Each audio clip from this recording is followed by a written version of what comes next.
ou bonsoir, si on doit être honnête là aussi.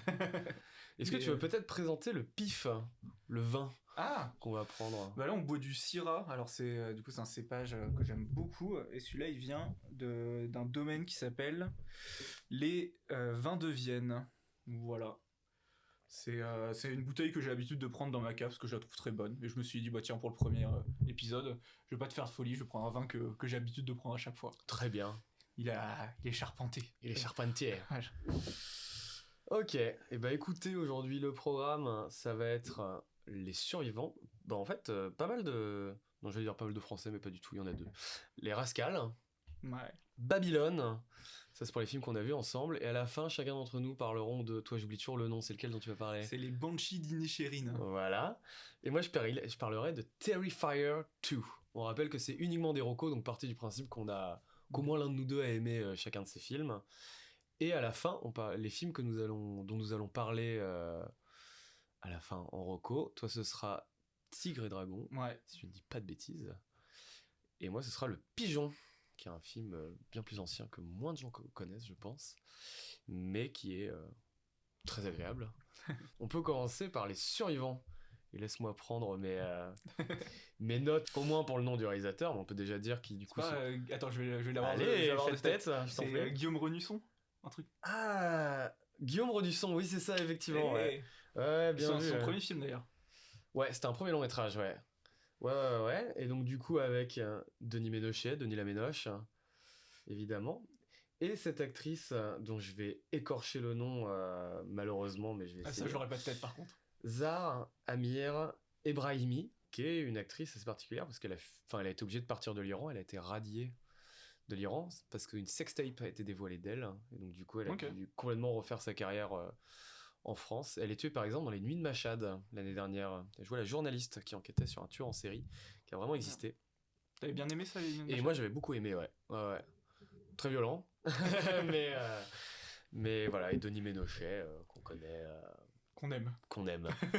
Qu'on aime. Et voilà, est-ce que c'est toi qui as préféré ce film-là? Est-ce que tu veux déjà essayer de le pitcher? Le pitcher, alors, on commence avec Denis Laménoche qui joue un mec qui vit près de Briançon, dans les Hautes-Alpes, et on devine qu'il a eu un grave accident de voiture et qu'il a perdu sa femme, et du coup c'est devenu un père veuf, célibataire. Et pour un peu, je sais pas, peut-être une sorte de voyage, un peu pèlerinage de rédemption, il retourne dans un chalet qui lui appartient côté italien, parce que Briançon c'est une ville qui est à la frontière franco-italienne, et du coup il va dans son chalet qui est côté italien. Au moment où il est dans ce chalet, il trouve qu'une immigrée, enfin une migrante, qui vient d'Afghanistan, si je dis pas de bêtises. Ouais, elle est afghane, ouais. Et en fait, il va se donner un peu pour mission de l'accompagner à travers la montagne, parce que en plus c'est en hiver, donc c'est totalement enneigé. Elle est frigorifiée, c'est un milieu qui est assez hostile, et il va essayer de l'accompagner jusqu'à Briançon. Il y a une subtilité. Il y a une petite subtilité, c'est que sur la route, il y a trois, disons les termes, fachos. Ouais. Un peu inspiré de Génération Identitaire qui faisait un peu des battues comme ça aux frontières pour empêcher les migrants d'arriver en France. Et du coup, il y a trois fachos à moto neige qui ont essayé de les traquer. C'est un peu cette lutte de nos deux personnages à travers une nature qui est hostile et aussi les humains qui sont... Ouais. C'est un film de fuite en fait, hein. Ouais. C'est vraiment ça. Et j'avais vu pas mal, je crois que sur la jaquette, ça me marquait un western. Et il y a un peu de ça aussi, ouais. Ouais. Enfin, je sais pas, Ouais, il y a le côté un peu duel, ouais, effectivement, ouais. Un western contemporain, c'est Télérama qui nous a dit ça. On salue les confrères. Non, désolé, j'ai un rhume, je m'excuse d'avance, voilà, ça s'entend sûrement de temps en temps. Ouais. J'essaye de canaliser. Ouais, bois du vin, ça va faire guérir. Ça, ouais, je t'en prie. Ouais, j'ai vraiment beaucoup aimé parce que j'aime bien les films de tension et j'aime bien les films de tension français parce que déjà on n'en fait pas assez et du coup il y a un côté frais. À chaque fois que j'en vois un, je sais qu'il y avait eu il y a quelque temps L'Intervention, il y a eu c'est en fait des films de genre comme ça français, on n'en voit pas beaucoup, et du coup là quand c'est bien réalisé, quand c'est mené de bout en bout et que tout se suit bien, franchement moi ça fait tellement plaisir. Ouais. Du coup les deux acteurs sont fantastiques, Denis Ménochet comme à chaque fois il arrive à te saisir juste avec un regard. Et non, j'aime beaucoup. Et non, je sais pas. Et en plus, bah, moi j'ai vécu quand même pas mal d'années à Briançon. Du coup, c'est un milieu que j'aime bien. Et ça m'a fait plaisir de voir cette partie de la France montrée en film. Et Ouais. bon, voilà, à peu près. Oui, et puis dans le côté fuite, moi ce que je trouve chouette et qu'il y a dans certains, effectivement, un certain cinéma de genre français, c'est que c'est ultra radical, quoi. Et là, c'est Oui. radical, quoi. C'est-à-dire, il y a voilà, déjà une représentation, voilà, t'as parlé des chasseurs qui sont en fait littéralement, des fachos, pardon, qui sont justement littéralement des chasseurs de migrants, en fait, quoi. Ouais. Ils sont pas caractérisés par autre chose que ça, parce qu'il n'y a pas besoin de les caractériser autrement, quoi. C'est pas, Oui, c'est un contrairement à un film. film dont on parlera plus tard, d'ailleurs, Les Rascals, où là, Mm. il y a une étude, enfin, pas une étude, peut-être pas déconner, mais une Ouais. approche de comprendre, en tout cas, comment on peut basculer. Là, de la même manière que quand on voit un film sur la Seconde Guerre mondiale, les nazis, on n'a pas besoin de les caractériser autrement que comme les méchants du film, les antagonistes, et qu'il n'y a pas besoin d'approfondir ça. Là, c'est pareil, quoi. C'est des fachos, c'est des tueurs, c'est des gens qui ont envie de tuer des gens qui ne leur ressemblent pas. Un point, c'est Mm. tout, quoi. Donc, du coup, ça offre vraiment une radicalité et qui permet aussi le suspense dont tu parlais, moi, je trouve. Qui Ouais, en permet fait, du coup une tension, il quoi. fait vraiment dans l'efficace Ouais. pour se concentrer directement sur qu'est-ce qui va faire un bon film de tension. Bah, c'est pas vraiment, il y a pas vraiment- si, il y a un peu d'action, mine de rien. Il y a Ouais, même de ouais. la violence assez forte. C'est assez straight to the point, et ça fait plaisir. Ouais, ouais, simple, efficace. Il est pas très long en plus, hein, 1h34. Mm. Effectivement, c'est ce qu'il faut, quoi. Moi, je vais être un tout petit peu. Enfin, je suis d'accord avec tout ce que tu as dit, Ménochet. C'est clair que c'est un mec assez fascinant à regarder jouer parce qu'il a ce côté, je crois qu'on se le disait quand on est sorti du ciné, justement, il a quelque chose d'un peu comme Ryan Gosling, Ouais, c'est-à-dire que c'est ce c'est que pas. j'allais dire, tu l'avais Bah ouais. comparé à Ryan Ouais, Gosling. ouais, ouais, ouais, ouais, mais parce que. Enfin, ils sont très différents les deux, mais je trouve qu'ils ont une espèce de. On peut pas dire que c'est des gens qui ne jouent pas, c'est pas des gens qui sont spécialement neutres, mais qui ont une espèce de manière de contenir leurs Mm. émotions dans le jeu, d'intériorité, voilà. Presque quasi non-jeu par moment, on va dire, quand même. Mais qui leur est très propre, en fait, quoi. Du coup, je trouve que c'est vraiment des acteurs qui ont vraiment une identité à eux, l'un comme l'autre, chacun le fait à sa manière, et là où Gosling, on peut le connaître sur des trucs un peu plus joyeux, beau gosse, charmeur, machin, mais Noché, il garde. Enfin, déjà, c'est une masse aussi, il a un Mm. physique quand même assez particulier, à la fois, effectivement, enfin, il est plutôt gros, quoi. Il peut être menaçant, on va dire, il peut être imposant. Et voilà, je trouve que c'est assez fascinant de le voir évoluer, peu importe le personnage qu'il fait, quoi.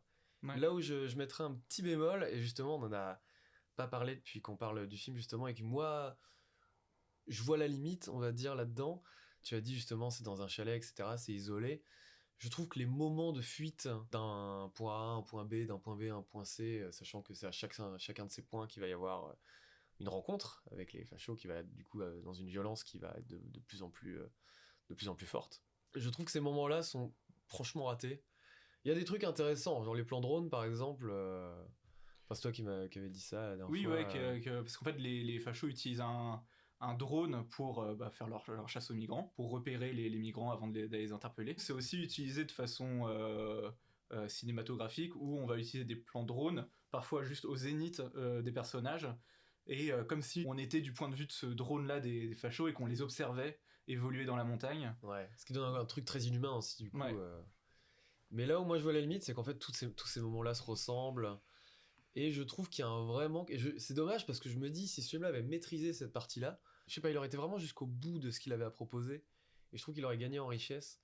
Là où, déjà, il y a vraiment des plans où je me dis que c'est les mêmes. Je les vois progresser, je les vois marcher, je vois pas trop dans quelle direction ils vont finalement. Je vois pas l'évolution dans leur avancée. Plusieurs moments où ils arrivent en haut pas de la montagne du coup, mais qu'ils arrivent en haut d'une certaine escalade, et du coup tu te dis ah putain ils sont arrivés à un endroit et en fait non ils repartent, et ça arrive une fois, deux fois, trois fois. Ouais. Quand même je les trouve pas mal faits, du coup effectivement ce qu'on dit sur le drone, tout ça c'est intéressant. On sent que la neige est de plus en plus dure aussi. Il y a vraiment Mm. un truc qui est chouette, qui est vraiment pas mal foutu du tout, mais où tu te dis ouais bah du coup voilà, là ça va être bon, l'instant course dans la neige, quoi. Voilà, c'est le deuxième, troisième. Il y en a pas 50 dans le film, hein. Ce que je viens de dire, c'est l'instant pisse-froid Ouais. un peu. Ça me dérange pas outre mesure lors du visionnage, mais tu vois ce que je veux dire? Genre, Ouais.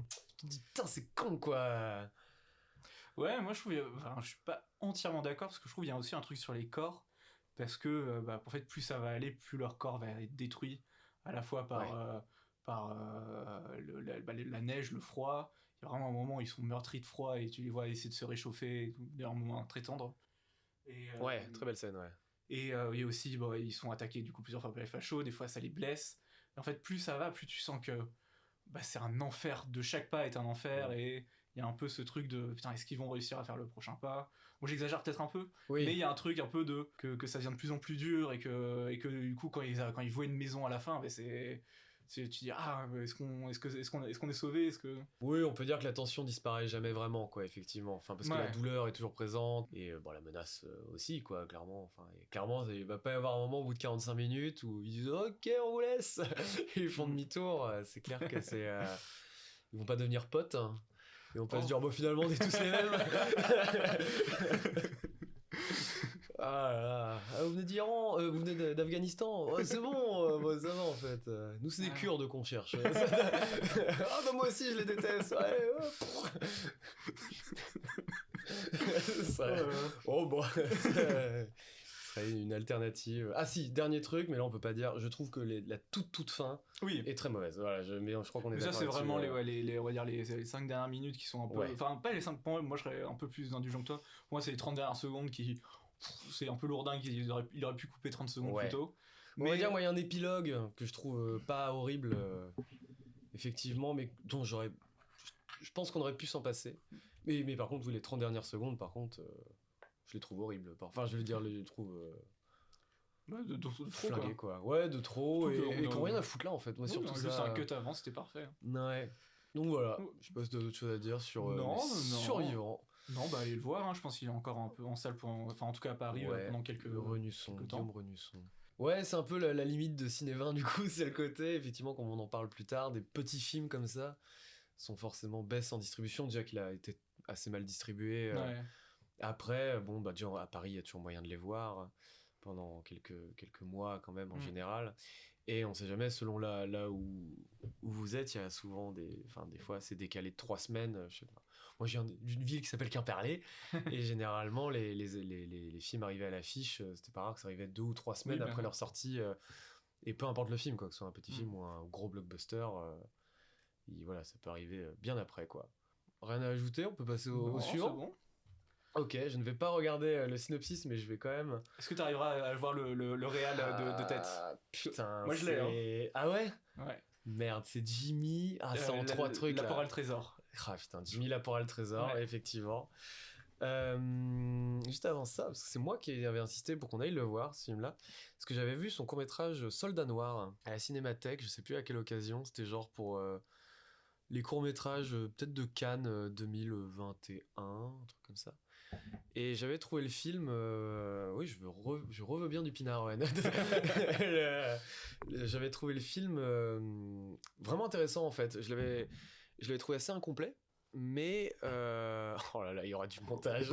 On entend tout, je vous le dis. Mais non, ça fait partie. Oui, genre ASMR. il y a des bruits horribles. Bref, il y aura du montage, sachez-le. La version que vous entendez. Regarde ça là, voilà. c'est ASMR 20. Bref, oui, Soldat Noir, du coup, c'est un court-métrage que j'avais trouvé assez incomplet, on va dire. Mais, par contre, je sentais qu'il y avait un type qui avait envie de dire des trucs et qui avait surtout une patte de cinéaste, quoi.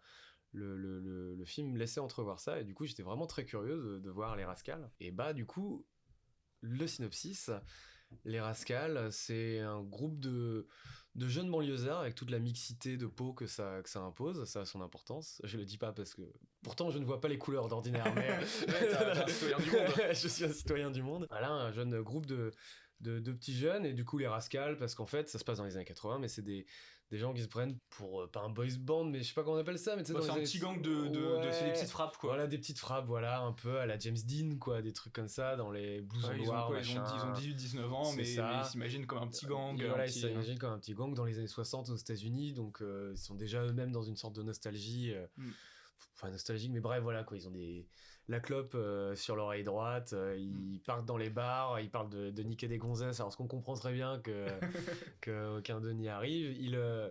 Voilà, ils sont là, ils disent bon, on va se taper, etc. Ils sont dans un rêve, ils ont créé leur propre argot. Alors ça, c'est l'argot qu'ils utilisent, c'est pas un argot qu'ils ont créé. Ok, je croyais. C'est un argot qui s'appelle le loucher-bem, c'est un argot qui vient des bouchers. Ok. Loucher-bem, ça veut dire boucher en argot de. Ah oui, parce qu'il y a un délire avec les L au début, ouais, tout ça. Tu remplaces la première consonne par un L et tu remets du coup le B de boucher, tu le mets à la fin et tu mets Genre, du coup, c'est loucher pour Ouais. boucher et bem pour le B. Ouais. Bon, après, à un moment, ils disent l'important, c'est que ça sonne bien, hein, quand même. Bref, sauf qu'un jour, ils trouvent dans la personne d'un vendeur de vinyle un ancien skin qui les avait tabassés quand ils étaient gamins. L'un des membres du groupe, Rico, si je dis pas de bêtises, Bah, se venge, hein. se venge et le tabasse sous les yeux de sa sœur. Enfin, ils savent pas que la sœur est là. Donc tous ses potes disent mais t'es complètement con, arrête ça. Il l'empêche de potentiellement tuer le gars d'ailleurs parce qu'il y va Ouais. pas avec le dos de la cuillère. Sauf qu'il se trouve que ce mec-là effectivement était un ancien skins, mais en plus un ancien skin Ouais. réputé quoi. Enfin je veux dire Ouais, c'était du GUD. du GUD voilà exactement. Donc pour ceux qui savent pas, bon les néo-nazis en fait, T'es- parisiens qui était, même précisément. Ouais, bah, je crois, ouais. surtout de l'université d'Assas. C'est un groupe d'étudiants, des étudiants fachos, ce groupe a été supprimé Ouais. après, enfin, Oui interdit ouais. interdit. Rendu illégal. Et du coup, sans que ce groupe de jeunes s'en rendent compte, en fait, leur nom va tourner parmi justement le GUD, tous ces néo-nazis. Et en parallèle, du coup, on va voir tous ces gens-là commencer à les chercher, quoi. Enfin, ces néo-nazis commencer à chercher ce groupe de potes. Et également voir, du coup, la sœur de cet ancien skin, cette sœur-là, basculer tout simplement vers extrême droite. Et, euh, et voilà. Ouais. Pour le synopsis. Un peu long, mais en même temps, écoutez, c'est vrai que c'est dur à dire de tête, mais c'est pas mal. Je prends juste les noms des personnages pour éviter qu'on dise le type, le gars, machin. Le personnage principal, c'est donc Rudy. Oui, oui. C'est surtout lui qu'on va suivre, qui est dans une passe familiale assez compliquée.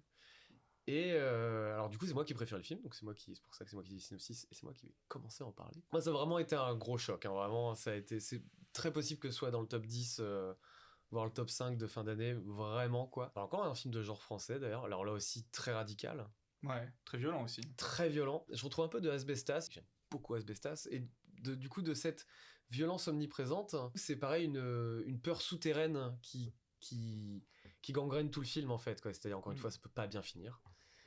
Voilà, et ça peut pas finir par un clash en mode hip-hop. Voilà quoi, c'est en mode on prend le micro yo et puis voilà, non, ça peut il va y avoir des coups quoi, ça peut pas finir autrement. J'étais vraiment ouais assez impressionné en fait, justement j'ai un peu mis l'accent dans le synopsis sur le côté justement groupe, bande qu'ils ont, parce que je trouve que le film a une manière assez jolie de détruire ça au fur et à mesure du film, dans le sens où c'est un groupe de jeunes en fait, donc encore une fois mixte, et donc dans un pays raciste quand même quoi, quand une grosse part de racisme en lui. On parle de la France évidemment, qui vont en fait voir la réalité les rattraper en fait. Ils vont pas le choisir, eux ils veulent être dans leurs petits rêves de petites frappes, se mettre dans leur tête, et en fait ce fantasme va peu à peu s'effondrer, Ouais. s'écrouler, alors que quelque part ils ont pas vraiment choisi, quand bien même effectivement c'est pas des personnages tout noirs ou tout blancs. Effectivement Rudy il tabasse quelqu'un, le gars se défend pas en plus, parce qu'on va voir par la suite qu'effectivement c'est le Skins du coup qui se fait tabasser, le vendeur de vinyle, c'est quelqu'un qui s'est complètement repenti de cette vie-là, et qui regrette vraiment cette époque-là. Et du coup il y a tout un truc, donc déjà effectivement on n'a pas des personnages qui sont tout noirs ou tout blancs, et ce qui rend le truc plus intéressant. Bah, il y a quand même un groupe qui est plutôt tout blanc. Oui, il y a des tout blancs, effectivement, oui. Il y a une différence notable, je fais un bisou à mon coloc, Renaud, qui m'a fait cette réflexion-là, c'est-à-dire qu'il y en a qui font le choix de la violence, là où il y en a qui sont obligés de la subir. Ouais. Et je trouve que le film le montre bien, c'est-à-dire que c'est pour ça que je parle de retour à la réalité et de fantasme qui s'écroule, c'est-à-dire que ce fantasme ne peut pas exister pour eux.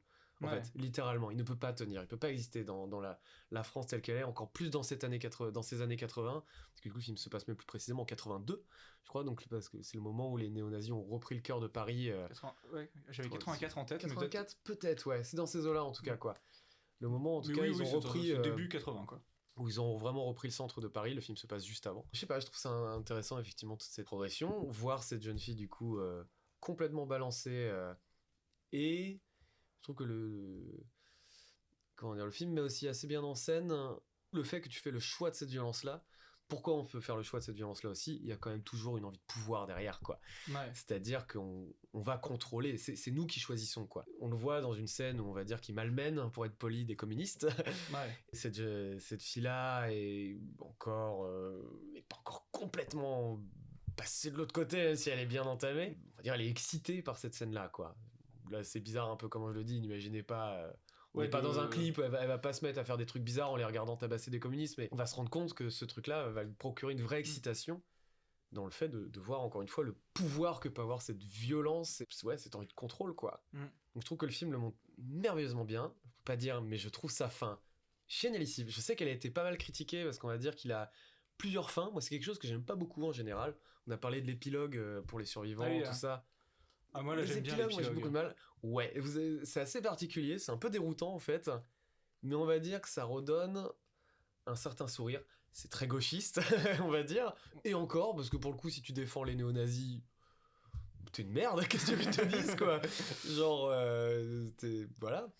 Là, on est vraiment dans quelque chose de... Je sais pas, je trouve qu'il trouve un ton. Qui te... Tu te dis, ouais, c'est bon, tout n'est pas perdu, Tout n'est pas perdu. on a encore des moyens de se battre. Voilà, je trouve ça, ouais, c'est génial. Encore une fois, c'est un film où la violence est partout. Je parlais du personnage de Rudy, c'est un personnage qui trouve pas sa place à la maison. Il a un neveu qui est là-bas, qui est un personnage assez important qui gravite un peu régulièrement dans le film. Là, sa grand-mère, si je dis pas de bêtises aussi, qui est là. On comprend que son frère est en prison, mais que la grand-mère préfère le frère qui est en tôle à lui, etc. Même là, il y a une violence omniprésente. Ouais.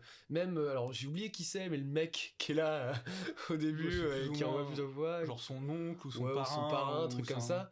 Même ce mec-là, qui est le gars gentil, va lui montrer une arme.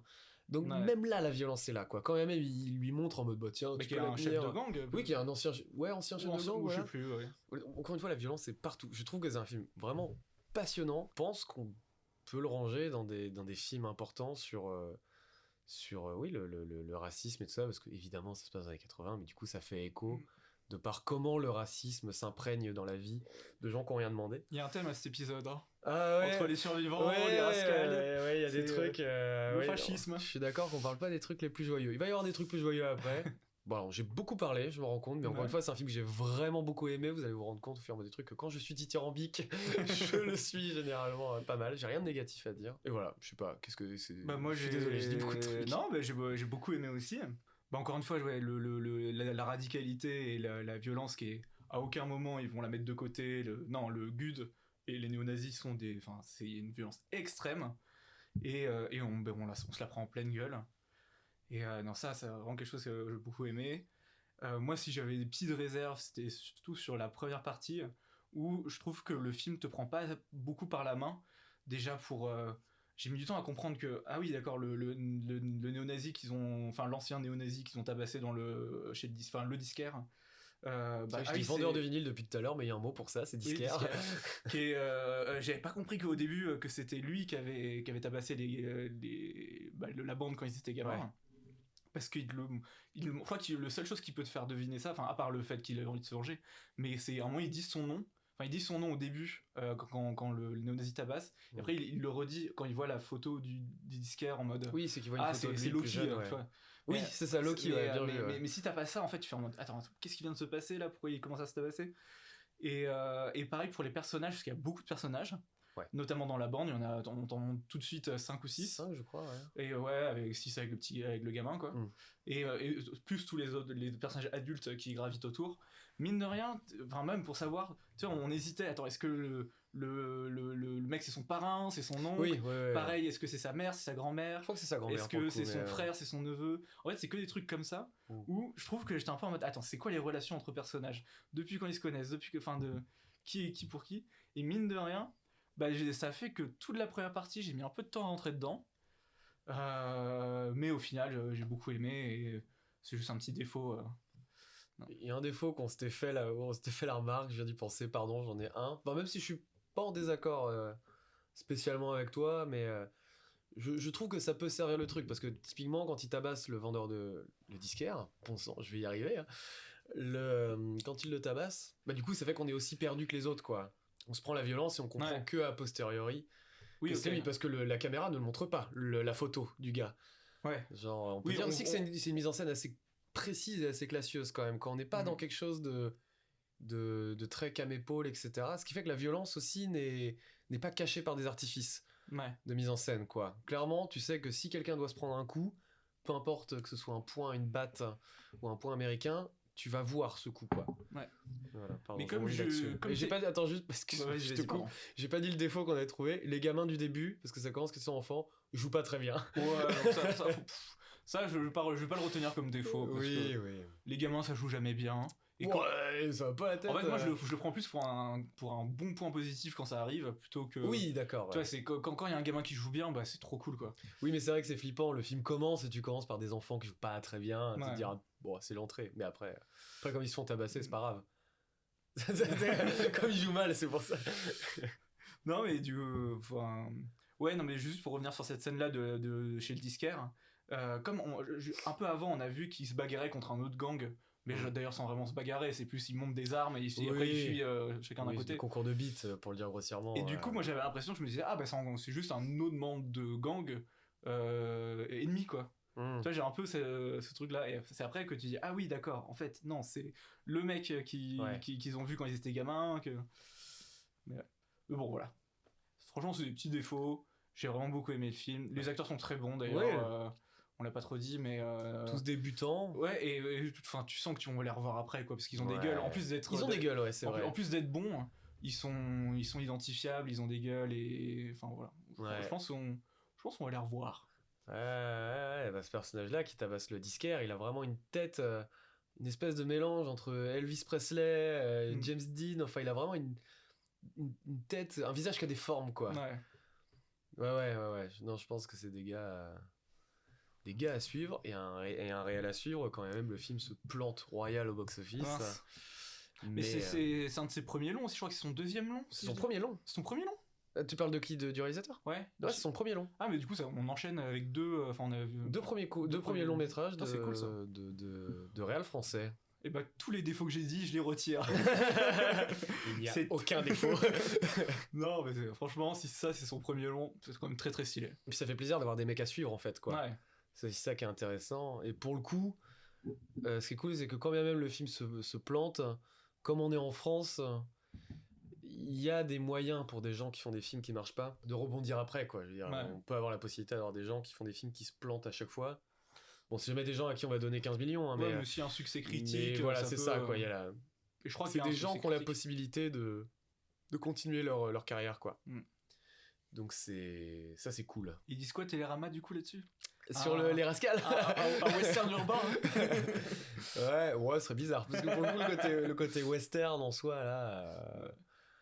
Non, mais il y a un truc tellement terrifiant, parce que du coup, on rentre quand même pas mal dans tous les...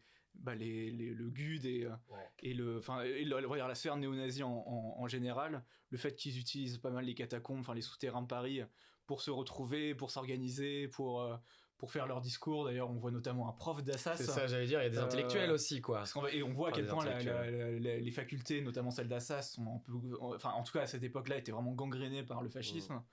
Et ouais, non, ça fait vraiment peur, quoi, quand on rentre dans on rentre dans le tunnel, on rentre dans cette sorte de souterrain de fachos. Tu fais, ah ouais. Et en plus, c'est une réalité assez historique, parce que les fachos ont occupé les catacombes, notamment les souterrains de Paris, pendant ces années-là, les années 80. Et ouais, non, j'avais pas trop envie de vivre à cette époque-là à Paris, quoi. C'est flippant, ouais. Le film pourrait tomber, et il le montre dans le fameux « La violence engendre la violence ». Ce qui est vrai, effectivement. Enfin, je veux dire, quand tu réponds à une violence et que tu en renvoies une après, etc., ça va s'enchaîner. Mais du coup, le film dit, oui, mais encore une fois, il y en a qui répondent à cette violence oui, il y en a une, par nécessité, en fait. Quoi. Ouais, c'est ça. Et donc, du coup, il évite de tomber dans ce truc-là de... Après, évidemment, tout n'est pas tout noir et tout n'est pas tout blanc. Mais, quand même, moi, ça a souvent tendance à m'énerver, ce truc-là, la nuance pour la nuance, quoi. Oui, ouais. Et où tu dis, non, il y a des gens qui sont là pour tabasser du gauchiste, du renois, du rebeu, et merde, quoi. Genre... Et après, forcément, quand ça répond, et du coup, forcément, ils ont envie de se venger, etc. Ouais. Et après, ça fait quelque chose de sans fin. La violence engendre la violence, oui, mais il y a une base à cette violence. Ouais. Et cette base, encore une fois, il y en a qui l'ont choisi. Et un truc qu'on n'a pas parlé dans Les Survivants, mais qui est à la fois dans Les Survivants et dans Les Rascals, c'est le rôle de la police. Peut-être qu'on touche à un sujet touchy, mais mettons les plats dedans. Non, mais du coup, il y a le rôle de la police qui, en fait, perpétue ces violences-là. Ouais. Envers les immigrés, envers les Renois, les Rebeux, et en fait a une complaisance, enfin, surtout dans Les Rascals, il y a une complaisance. Il y a une scène dans Les Rascals, on va dire, envers l'extrême droite. On peut pas dire, mais ouais. Envers les néo-nazis.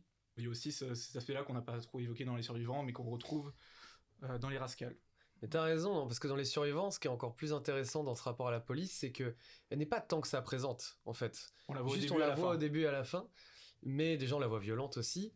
Ce qui peut justifier d'ailleurs que ces personnages n'appellent jamais la police. On parle bien des survivants là. Et en plus de ça, ça fait qu'encore une fois, il y a... La violence, elle est tout le temps là, quoi. Genre, Ouais. c'est-à-dire que même la police qui est censée... bah après, c'est l'éternelle nuance. Est-ce que c'est des gardiens de la paix ou des défenseurs de l'ordre C'est l'éternel truc. Vous aurez compris dans nos voix que nous, on a une opinion là-dessus. Mais quelque part, peu importe nos opinions là-dessus, là on parle des films et ce que disent ces films-là. Le fait est que dans Les Survivants, effectivement, narrativement, ça sert aussi ce truc-là, quoi. Et c'est montré, enfin, pour vous dire, la scène qu'on voit au début, on voit une certaine violence de la police, encore une fois dans Les Survivants. De l'autre côté de la vitre, quoi. La caméra reste de ce côté-là de la vitre, on est spectateur, quoi. Du coup, on assiste à ça, il y a une espèce de distance qui est créée pour dire, voilà, le film ne va pas parler de ça, mais le spectateur garde ça en tête, quoi. Ouais, et en même temps, première scène des survivants, on est avec les migrants et c'est vrai qu'on a, Ah oui, on a pas parlé de cette scène-là, mais ouais. une des toutes premières scènes des survivants. C'est ok, il est chaotique.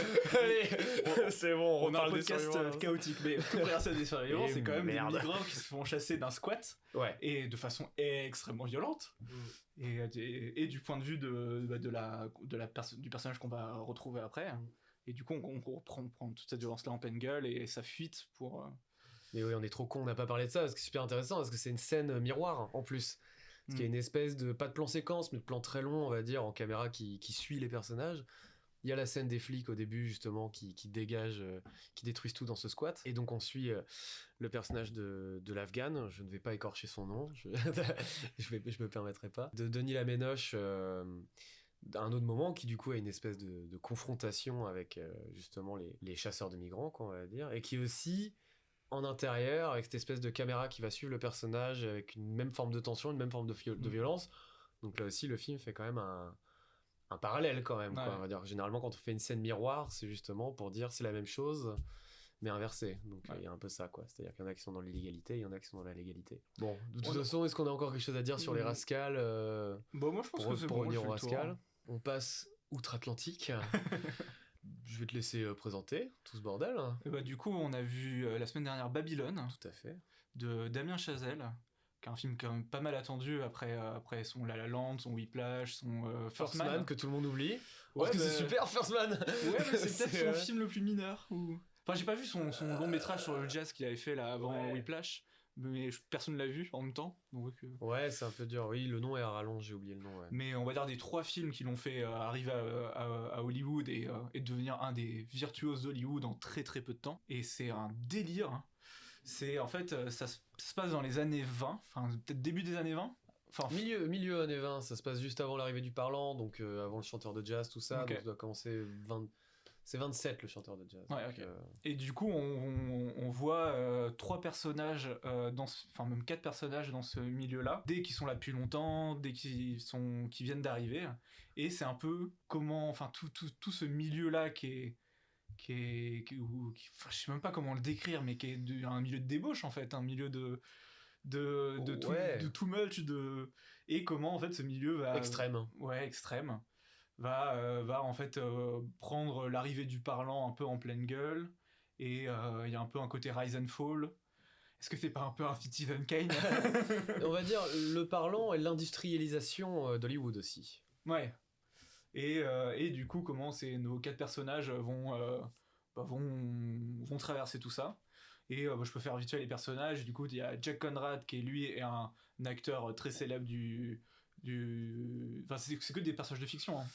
Je crois que Jack Conrad, je pense que c'est des personnages qui existaient réellement. On a mal fait notre boulot, mais en même temps, pour le coup, c'est vrai que c'est un film qui pousse à avoir envie. Est-ce qu'ils ont changé les noms ou est-ce qu'ils ont... Je pense pas. Hein. Ok, bon bah, du coup, ces personnes. Enfin, du coup, il y a Jack Conrad qui lui est un vieil acteur, genre une gigastar. En plus, qui est joué par Brad Pitt, donc c'est rigolo parce que Brad Pitt est une gigastar du cinéma actuel. Qu'est-ce qu'il est bon. Hein. Et qu'est-ce qu'il est beau. Qu'est-ce qu'il est beau. Et du coup, là, il joue une gigastar de cette époque-là. Il y a Manuel, qui est un immigré mexicain, qui, lui, essaye de rentrer dans ce milieu par la petite porte en étant au début assistant pour organiser des soirées pour une sorte d'Harvey Weinstein de l'époque. Clairement, ouais. Ils ont vraiment en plus pris un acteur qui a la même gueule qu'Harvey Weinstein. La gueule, quoi, mais vraiment, c'est fou. Et le pauvre. C'est vrai, quoi. Quand je vois les dur à assumer. Merde, quoi. Comment tu fais dans la vie de tous les jours? Et on suit aussi Nellie Leroy, qui est une aspirante actrice et qui va avoir ce côté rise and fall où très rapidement elle va devenir une gigastar avant l'arrivée du parlant, et l'arrivée du parlant va la faire tomber. Qui a ce fantasme d'Hollywood. Ouais, voilà, bah en fait, toute la première partie, c'est vraiment ça, c'est le fantasme des années un peu folles, un peu Ouais. déraisonnées, tout ce que tu veux. Ah oui, et j'ai oublié le quatrième personnage qu'on voit un peu moins, mais qui est un trompettiste. Ouais. Qui revient, on va Sydney. dire, ouais, Sydney, Sydney Palmer. qui est noir, et ça va jouer, ça va avoir son importance. Et du coup, qui lui, au début, joue dans des soirées, avant de jouer dans du cinéma, avant d'être personnage de cinéma. Mm. Et donc voilà, c'est ces 4 personnages-là qu'on va suivre, et aussi les liens qu'ils ont entre eux chacun, parce qu'ils se connaissent tous. C'est un film de 3 heures qui est assez éprouvant, parce qu'il est dense, ça s'arrête jamais. C'est... Enfin, il y a quand même quelques moments de suspens. Oui, il y a des virgules quand même, ouais. Mais ça reste un film très dense, et qui a aussi un peu la prétention de montrer une époque, et à la fois, et en montrant cette époque, de montrer qu'est-ce que le cinéma, on va dire en général, avec un grand C. Oh, cinéma Et, hollywoodien. oui, Plus pardon, particulièrement. le cinéma hollywoodien. Est-ce qu'on pourrait pas dire que c'est une déclaration d'amour au cinéma? Tu crois? Non, bah voilà, je sais que dire de plus. Après, je peux commencer à dire pourquoi j'ai aimé le film. Bah ouais, vas-y, Mais, vas-y. Bah, en fait, pour les raisons qu'on vient de dire, hein, c'est... Peut-être parce que pour le coup, contrairement aux deux autres, Chazelle, là, je peux pas dire que c'est quelqu'un qu'on aime tous les deux, et où on a... C'est vraiment un contemporain, quoi, donc du coup... Peut-être dire d'abord ton rapport à Chazelle, genre à quel... Ouais. Du coup, comme ça, tu pourras dire justement qu'est-ce qui t'a intéressé Bah, dans ce globalement, les film-là. 3 films que j'ai vus de lui, j'ai tous beaucoup aimés. Il y en a un plus parmi les autres qui est La La Land, où là, il y a un côté où je tombe amoureux, parce que moi, les rom-coms, c'est très facile de m'avoir avec une bonne rom-com. Une rom-com avec Emma Stone et Ryan Gosling, Aïe. c'est encore plus facile. Donc je suis tombé dedans, j'ai réécouté la BO plein de fois. Enfin, c'est quelque chose de... Là, je pourrais même pas dire les arguments premiers de pourquoi j'ai aimé. C'est juste une sorte d'amour passionnel à chaque fois que je revois ce film-là, je suis heureux. Le côté enchanteur a marché sur toi. on va dire. Ouais, même si il y a quand même... c'est pas juste une rom-com toute simple où à la fin tout le monde est heureux. Il y a un côté un peu amer aussi. En fait, il parle déjà d'Hollywood. Il Bah, parle c'est- déjà du fantasme d'Hollywood, et de aussi ce qu'il peut avoir d'amer, et bah au final c'est pas comme on l'avait vécu, c'est pas comme on l'avait pensé, je veux dire. Enfin, ce genre de Ouais. choses. Bah, ça, c'est presque une anti-rom-com, comme c'est Mhm. presque une anti-comédie musicale d'ailleurs aussi. Enfin, Ouais. enfin pas anti, mais en tout cas, on va dire que plus le film avance, là aussi, plus il contredit ce qu'il prétend être. Mais c'est le seul que j'ai vu plusieurs fois d'ailleurs, parce que Whiplash Ok. j'ai vu qu'une seule fois, et First Man aussi. Bah moi aussi, remarque. Ouais. Et alors que j'ai dû le voir 3 ou 4 fois à La Lande. Mais ouais, non, du coup, bah, moi j'ai toujours beaucoup aimé ce réal. Et là, j'ai l'impression qu'il fait un film assez différent de ce qu'il fait d'habitude. Où là, il a mis les potards à fond. Après son First oui. Man, qui était plutôt un film assez sobre, assez taiseux, assez bah, tu vois, c'est Ryan Gosling qui regarde la caméra avec un regard ténébreux pendant 2 heures. Et moi, j'aime beaucoup. Mais là, c'est pas du tout ça. Là, c'est vraiment ouais, encore une fois, la déraison, le too much, le côté extrême d'Hollywood. Et non, j'aime beaucoup. Bah, en fait, déjà, ce que j'aime, c'est toujours le côté virtuose de Damien Chazelle. C'est quand même un mec qui sait manier une caméra, et il le fait toujours de façon assez magnifique. On peut dire qu'il y a de la machinerie. Il y a de la machinerie, et les acteurs sont formidables. J'adore la photo. Je sais que toi t'as des petits trucs à redire sur Ouais, certains trucs. j'y réfléchis depuis, ouais. Mais moi, la photo, je la trouve magnifique. Je trouve qu'il y a un travail sur les décors, sur l'arrière-plan.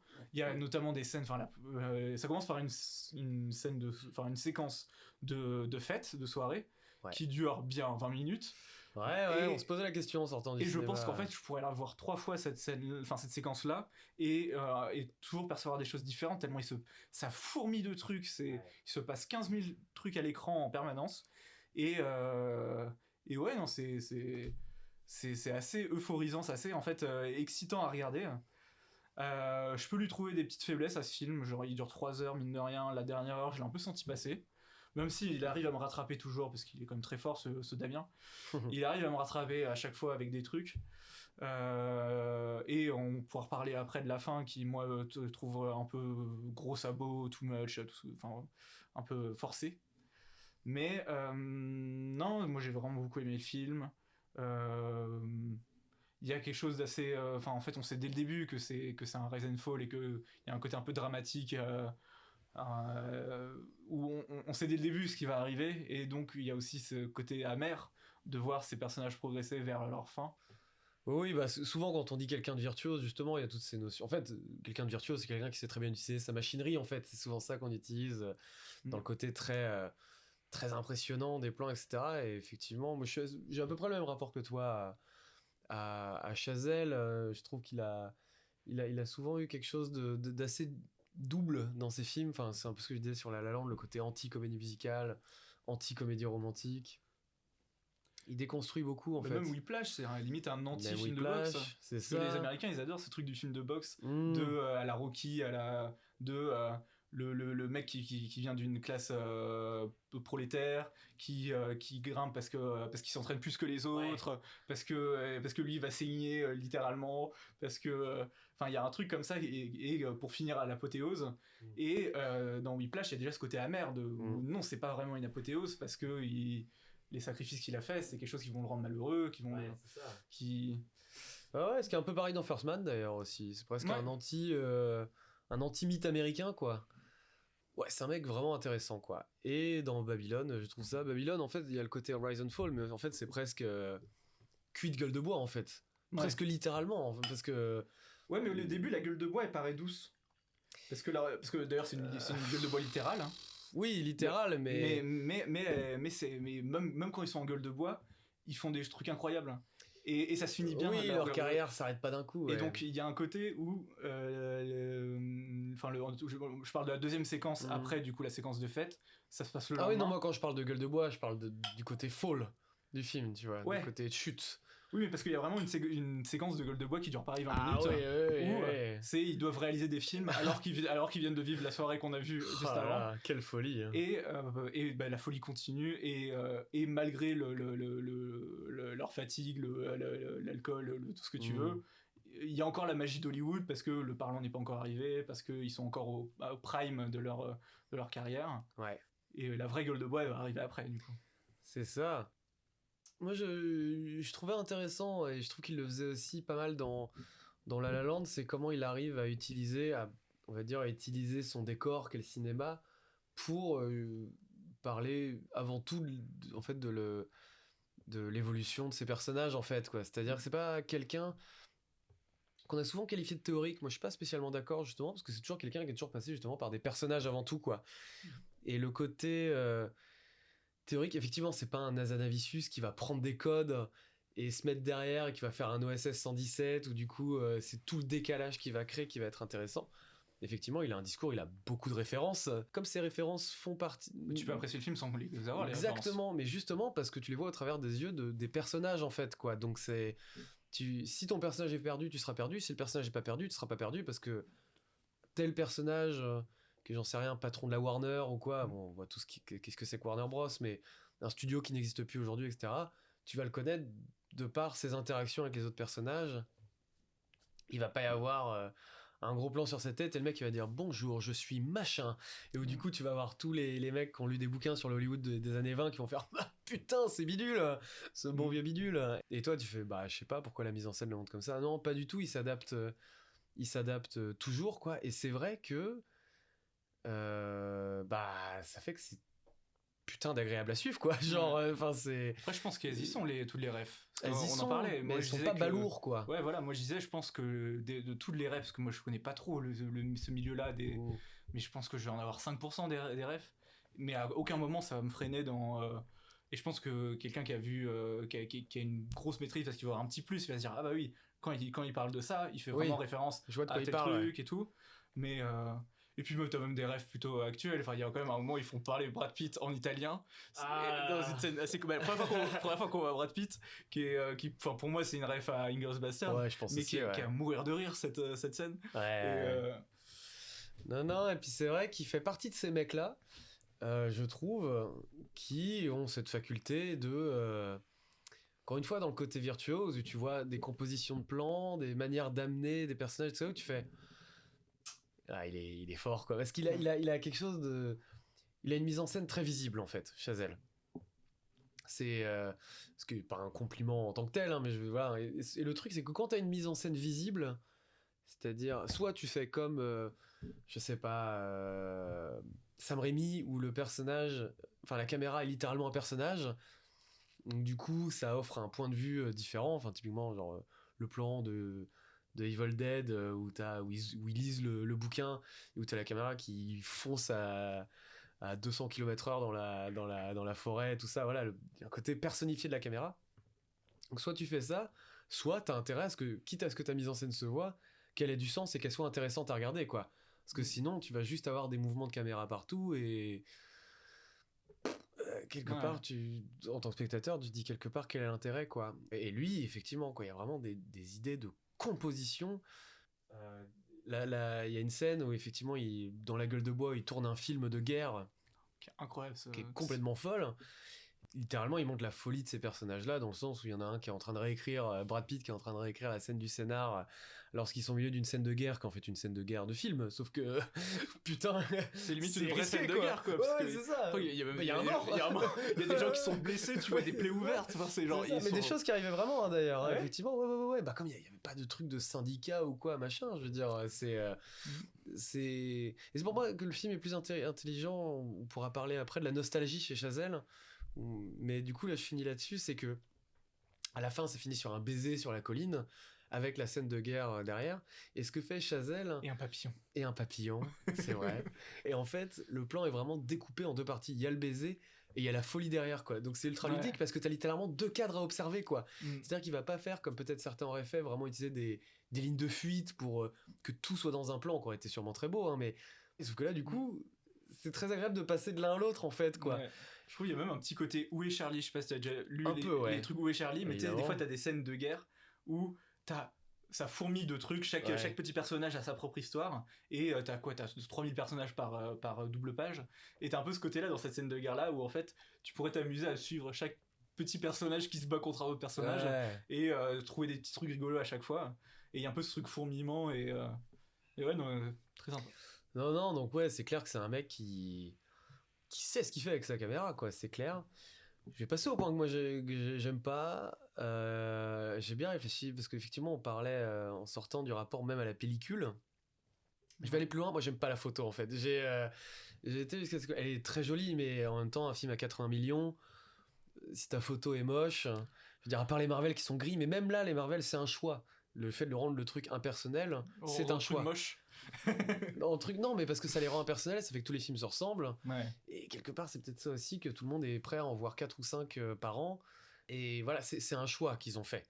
On peut trouver ça moche. Moi, je trouve ça moche, parce que le côté impersonnel ne m'intéresse pas. Mais c'est un choix. Là, l'utilisation qu'il fait non seulement de la pellicule, mais de toute sa manière de traiter la photographie.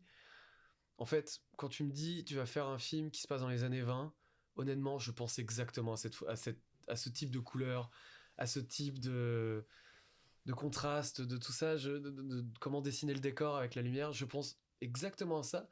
Là où dans La La Land, je trouve qu'il crée autre chose. Il crée une nouvelle manière des couleurs très distinctes, etc. Mais il va chercher d'autres choses. Là, en fait, elle me surprend pas, quoi. Je la trouve simple. Là où le film va décortiquer, s'amuser, va décortiquer le Hollywood, l'industrialisation, ses personnages, qu'il aime aussi beaucoup, ça on peut le dire. C'est un film, encore une fois, les personnages, on sent qu'il les adore, quoi. La photo, je la trouve vraiment attendue, et du coup, je la trouve vraiment pas excitante, en fait, quoi. Alors que le mec est tellement malin, et j'aurais aimé... Ouais, j'aurais aimé qu'il me surprenne, j'aurais aimé... parce que ça aurait amené une autre grille de lecture, en plus. Là, la photo, j'ai rien à dire dessus, quoi. À part dire, c'est joli. Bah, c'est joli. Oui, mais c'est... Encore une fois, avec 80 millions, je suis content que ce soit joli, tu vois, mais j'ai rien à dire dessus, et ça me dérange, parce que j'aurais aimé avoir des trucs à dire dessus, quoi. À part des choses, mais en fait, ce que je viens de dire, pour la faire courte, c'est j'ai rien à dire dessus, et ça me dérange, pour la faire très courte. Yes, tu vas me faire 5 minutes sur... Exactement. Deuxième truc dont il faut parler, je suis d'accord avec toi. Moi, la dernière heure me dérange pas. On va dire que là aussi, il y a un gros épilogue. Mais je pense que c'est une lassitude de ma part, parce que 3 heures, ça reste long, mine de rien. Ouais. Et moi, j'étais dedans. Il y a l'épilogue, et dans l'épilogue, il y a un truc. Et je vais, plus que pour dire que j'aime pas ce truc-là, je vais recommander un truc là aussi. Oh, on recommande, c'est cadeau. Hein. Il y a un mash-up vers la fin du film que je trouve absolument dégueulasse. J'ai vu sur TikTok plein de gens regarder le mash-up et faire waouh, mais qu'est-ce que j'aime le cinéma, c'est la plus belle fin de tous les temps. Si ça peut permettre à des gens de regarder plein de films, c'est tant mieux, je veux dire, c'est gagné. T'as mais... pas que des nanas qui dansent sur non, TikTok, je n'ai toi pas que des nanas qui dansent sur TikTok. Non. J'ai beaucoup de chats, comme dans le YouTube de 2008. mais en fait, je trouve ça marrant que des gens ne savent pas l'art du mashup, en fait. Quoi. Genre, parce que le mashup, il y a vraiment un truc qui est vraiment intéressant. Alors que là, lui, ce qu'il fait, c'est... Je ferai Marocco juste après. Lui, ce qu'il fait, c'est... Il a tapé, je grossis le truc, mais sur YouTube, il a tapé Most Beautiful Shot in Cinema History. Il l'a mis en x500. Pas vraiment, c'est plus aussi les films qui ont fait une avancée technique aussi. Ouais, et encore. Bah, t'as Jurassic Park, t'as Matrix, t'as Avatar. Mais même, on pourrait en débattre de ça. Mais oui, mais même, tu vois, genre. T'as un chien andalou, j'avais pas envie de revoir cette scène-là de l'œil là. Ouais, j'en ai marre qu'on nous la montre cette scène. Elle est horrible. Ouais, il montre bien l'œil coupé en plus. Ouais. Mais bref, je trouve ça d'une facilité. Et encore une fois, devant un film qui en fait, on avait compris son message avant. Et en plus de ça, c'est une répétition, effectivement. Je fais une petite reco, rapidement. C'est sur la chaîne Blow Up de Arte. C'est une meuf qui s'appelle Johanna Vaud et qui fait justement des mashups, et c'est toujours par thème. Et justement, c'est là où Chazelle tombe dans la facilité, oui, des grands films qu'on fait des avancées, machin. C'est un peu facile, on les connaît tous en plus, ces films-là. Quoi. Enfin, je veux dire, une fois que tu t'intéresses un peu au cinéma, c'est des évidences, quoi. Ouais. Elle, ce que Johanna Vaud fait, c'est qu'elle fait... En fait, ces mashups, on peut vraiment appeler ça des films dans le sens où elle, ce qui l'intéresse, c'est un mouvement global. Je recommande... j'ai oublié le nom de celui que je cherche. La charge, voilà. Et du coup, c'est que des armées qui se chargent, sauf qu'en fait, elle crée une histoire à travers tout ça. Et elle, ce qui l'intéresse pas, c'est pas forcément de prendre les meilleurs films d'ailleurs, mais ce qu'elle fait, c'est littéralement ce qu'est le cinéma, c'est-à-dire de raconter une histoire purement visuellement. Et ce qui intéresse, c'est pas d'avoir les meilleurs films mis bout à bout, c'est de prendre les plans qui ont le plus de sens mis bout à bout. Ouais. C'est-à-dire que tu peux avoir des énormes merdes dans les films qu'elle choisit, mais elle va prendre des plans de ce film-là parce que c'est ce plan-là qui est intéressant pour raconter quelque chose. Je rassure, la charge, ça doit durer 10 minutes, un truc comme ça. Ce n'est pas que des gens qui se chargent dedans, il y a aussi les instants de pause, etc. Sinon, ce serait juste horrible. Mais voilà, et elle a un vrai art du mashup, et elle crée quelque chose, elle crée un rythme, et voilà quoi, c'est fascinant. Et voir ce mec-là qui maîtrise d'autres choses, bah, faire ce mashup, encore une fois, que je trouve d'une simplicité, d'une répétition, je trouve ça tellement pauvre en fait, que tu te dis, c'est tellement simple, il suffisait de pas mettre ces 20 dernières minutes et on aurait été content, quoi. Ouais, il y a vraiment un truc où tu te dis, mais en fait, c'est bon, Damien, j'avais compris de quoi parlait ton film. Bah ouais. T'étais pas obligé de le mettre en pleine gueule en mode, t'as vu mon film parle de ça en fait. Et du coup, tu fais, bon, ok, d'accord. Attends, allez, vas-y, cut. Ouais. Non, mais après, j'ai dit les côtés négatifs parce qu'en même temps, j'étais d'accord avec ce que t'as dit avant aussi. Et il fait partie de ces mecs-là intéressants et qui se tapent parfois des critiques avec lesquelles je suis pas forcément en accord. Le côté prétentieux, etc. Pour moi, c'est pas parce que tu cites Jacques Demy dans La La Land que t'es quelqu'un de prétentieux, en fait. Alors, je pense d'ailleurs pour la Babylone, en fait, il a voulu faire un peu une fin à La La Land. Et moi, ce que je trouve intéressant avec cette fin-là, l'espèce d'ultime rêve, là, le grand moment voilà, de fin, ce qui est intéressant, c'est que même s'il fait des citations directes, Parapluie de Cherbourg, même moi qui n'ai pas vu ces films, je reconnais les références. Parce que vous apprendrez à le savoir, mais j'aime pas beaucoup les comédies musicales. C'est un genre qui me... C'est pas... Je dirais pas que c'est nul, attention, mais moi, personnellement, des films, je sais pas, il y a quelque chose qui me dérange, quoi. Enfin, qui me repousse, on va dire, plutôt. Ouais. Ce qui est intéressant à la fin de La La Land, c'est que c'est un pur trip, justement, potentiellement nostalgique, mais qui finit par ces deux personnages qui regardent sur un écran la vie qu'ils n'auront pas. Ouais. Dans Babylone, je pense que c'est à peu près ce qu'il veut nous dire aussi, mais je pense parce que j'ai vu ces autres films. Ce film-là, pour moi, je trouve qu'il bégaye à ce niveau-là, quoi. C'est plus une fascination qu'une nostalgie, parce qu'à chaque fois, il va parler aussi des côtés amers, des côtés durs des époques. Il va jamais... enfin s'il va glorifier une époque, il va tout de suite mettre dans la balance Oui. le côté non en fait c'est les personnages ils étaient malheureux, ils ont fini malheureux, et donc il va toujours contrebalancer sa fascination par autre chose. N'oublie de dire un truc, c'est que c'est drôle. Enfin, Ouais. c'est souvent amer, mais c'est drôle. Oui. Si on doit finir vraiment là-dessus aussi, c'est que on se fait pas chier aussi grâce à l'humour. Ouais, et puis il arrive à relancer, même dans la dernière heure, il y a une scène dans un bunker. On va rien vous spoiler, mais c'est une scène, enfin une séquence, mais genre folle, et folle dans tous les sens du terme, et que du coup, et en même temps qui est drôle et terrifiante à la fois.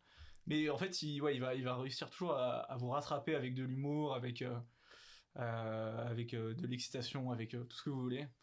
Non, franchement, au final, ça reste un très très bon film. Et voilà, on le recommande. On le recommande. Et ben on a fini avec les films sur lesquels on a des trucs à dire. Il reste les deux. Il te reste exactement les deux.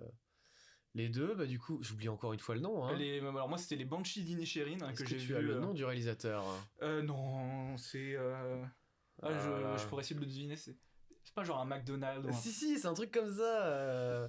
Moi, je l'ai pas vu. Je l'ai fait courte. C'est un film c'est un réalisateur que je n'aime pas beaucoup. C'est pour ça que j'ai. Moi, c'est un réalisateur que j'avais vu avec Three Billboards. Que toi, je sais que t'aimes pas, mais moi, j'ai. Typiquement, non. Moi, c'est un film que moi, j'aime pas beaucoup. Moi, c'était dans le top de l'année où il est sorti. Martin McDonagh. Okay. McDonagh, je sais pas, GH, je sais pas comment ça se prononce. Je crois que ça se prononce McDonagh. McDonagh. Enfin, peut-être avec un accent. Je sais même pas de quelle origine il est, ce mec. Moi non plus, Martin McDonagh. Bon, c'est un américain quand même. Hein. Ouais, mais. Pas du tout, il est britannique, voire irlandais, donc tu vois. Du coup, ouais. Mais voilà, du coup, j'avais beaucoup aimé Board, qui était un film qui alliait quelque chose de dramatique, parce que ça parle en fait d'événements c'est une mère, sa fille s'est fait violer, puis tuer, puis brûler, puis tout ce que vous voulez. Ouais. Et du coup, il traite ce sujet-là de la quête de vérité de cette mère-là et de sa volonté de vengeance, mais avec pas mal d'humour assez noir, assez... est-ce qu'on peut dire que c'est une comment on dit déjà une tragédie non, une tramédie. Dramédie. Dramédie, ouais. Enfin, les comédies une tragicomie en vrai. Ouais. Et j'avais beaucoup aimé ce ton-là. J'avais beaucoup aimé là aussi l'actrice qui est campée France McDormand. Ouais, voilà, France McDormand. Et du coup, j'étais tenté par aller voir les Banshees d'Inisherin, qui du coup se passe en Irlande, sur une petite île, mais genre au large de l'Irlande, vraiment un coin paumé. C'est dans, je sais plus, peut-être les années 20 ou un truc comme ça, c'est pendant les guerres d'indépendance entre, il y a l'Irlande du Nord, l'Irlande du Sud et tout, ça se bagarre. Et on va suivre ces gens-là qui sont vraiment isolés du monde. Et on suit un mec qui a un pote de toujours, et vraiment leur quotidien c'est une fois qu'ils ont fini leur boulot, ils se retrouvent au pub et ils discutent pendant des heures, et du coup voilà, c'est des comparses de toujours, et jusqu'à ce qu'il y en ait un des deux, du jour au lendemain, il veut plus adresser la parole à l'autre, et du coup alors c'est joué par Colin Farrell, non? Colin Farrell qui joue le mec qui sait pas pourquoi son pote veut plus lui parler, et c'est Brendan Gleeson. Oh, bah, Brendan Gleeson, qui est te dire ça. Tout à fait, Brendan Gleeson, ouais. qui est d'ailleurs le papa de Donald Gleeson, qui joue dans About Time et tout. Très bien. Et d'ailleurs, les deux jouent dans Harry Potter. Et bah putain, on leur fait un big up. Parce que Brendan Gleeson, du coup, c'est Maugrey Foley dans Harry Potter. Et Donald Gleeson, il joue genre Percy Weasley, je crois. Ok. Et du coup, on va suivre un peu du point de vue de Colin Farrell, essayer de savoir pourquoi son pote veut plus lui parler, et c'est de comprendre pourquoi. Est-ce qu'il a dit quelque chose de mal, est-ce que quand il était bourré il l'a insulté, enfin il essaie de comprendre. Ça commence par un film qui est assez drôle et tendre, et plus ça va dans le film, plus on touche dans le côté sombre, jusqu'à finir par presque être un film de genre, presque être un film je vais pas dire d'horreur, mais en tout cas d'angoisse. Et voilà, j'ai pas plus de choses à dire que ça. Alors les acteurs sont formidables, très belle photo, du coup tout ce lieu là qui est dans l'Irlande profonde, c'est vraiment très très beau. C'est un film assez dur quand même. Pour des gens qui auraient aimé typiquement Three Billboards, on reconnaît le ton, on reconnaît son atmosphère, ouais, où il va toujours jouer entre quelque chose qui est plutôt dark et quelque chose qui est plutôt drôle en fait. Ouais. Donc on retrouve un peu ce ton-là. Après moi j'ai pas vu ces autres films, j'ai pas vu Bon baiser de Bruges d'ailleurs avec les Je l'ai deux vu acteurs. justement, ouais. Pas aimé non Mais, plus. non, mais voilà, du coup, alors lui, il est sorti à la toute fin 2022. Je crois Oui, que on c'était triche un peu, ouais. c'était le 28 décembre 2022. J'ai un peu triché parce qu'à ce moment-là, j'étais en train de picoler en Bretagne. Exactement. Donc je suis pas trop allé voir des films. Mais voilà, je crois qu'il est encore en salle parce que je l'ai vu il y a une semaine. Donc, Ouais. Là, pour le coup, hors Paris, ça risque d'être compliqué, pour le coup. ouais, Je peut-être. pense. Je pense, ouais. Je sais pas s'il a été spécialement bien distribué. Et bah, attendez le DVD. Ouais, voilà. Ok. Et du coup, toi, c'est Terrifier 2. Terrifier 2. Ouais. Pour ceux qui savent pas, c'est la suite de Terrifier tout court, qui est en fait un film fait par un responsable SFX en fait. Donc SFX, c'est les effets plateaux, les effets spéciaux plateaux. Et du coup, voilà, c'est un passionné de make-up, de trucs gore, débiles, machin. Et du coup, il a fait le premier avec 35 000 euros. Autant dire que c'est pas beaucoup. Et avant tout, pour faire un film d'horreur un peu con avec un Ouais, clown nommé 37 000 balles, c'est rien. 35 même, hein, tu vois. Ah, genre, Et, 35 000 balles, c'est rien.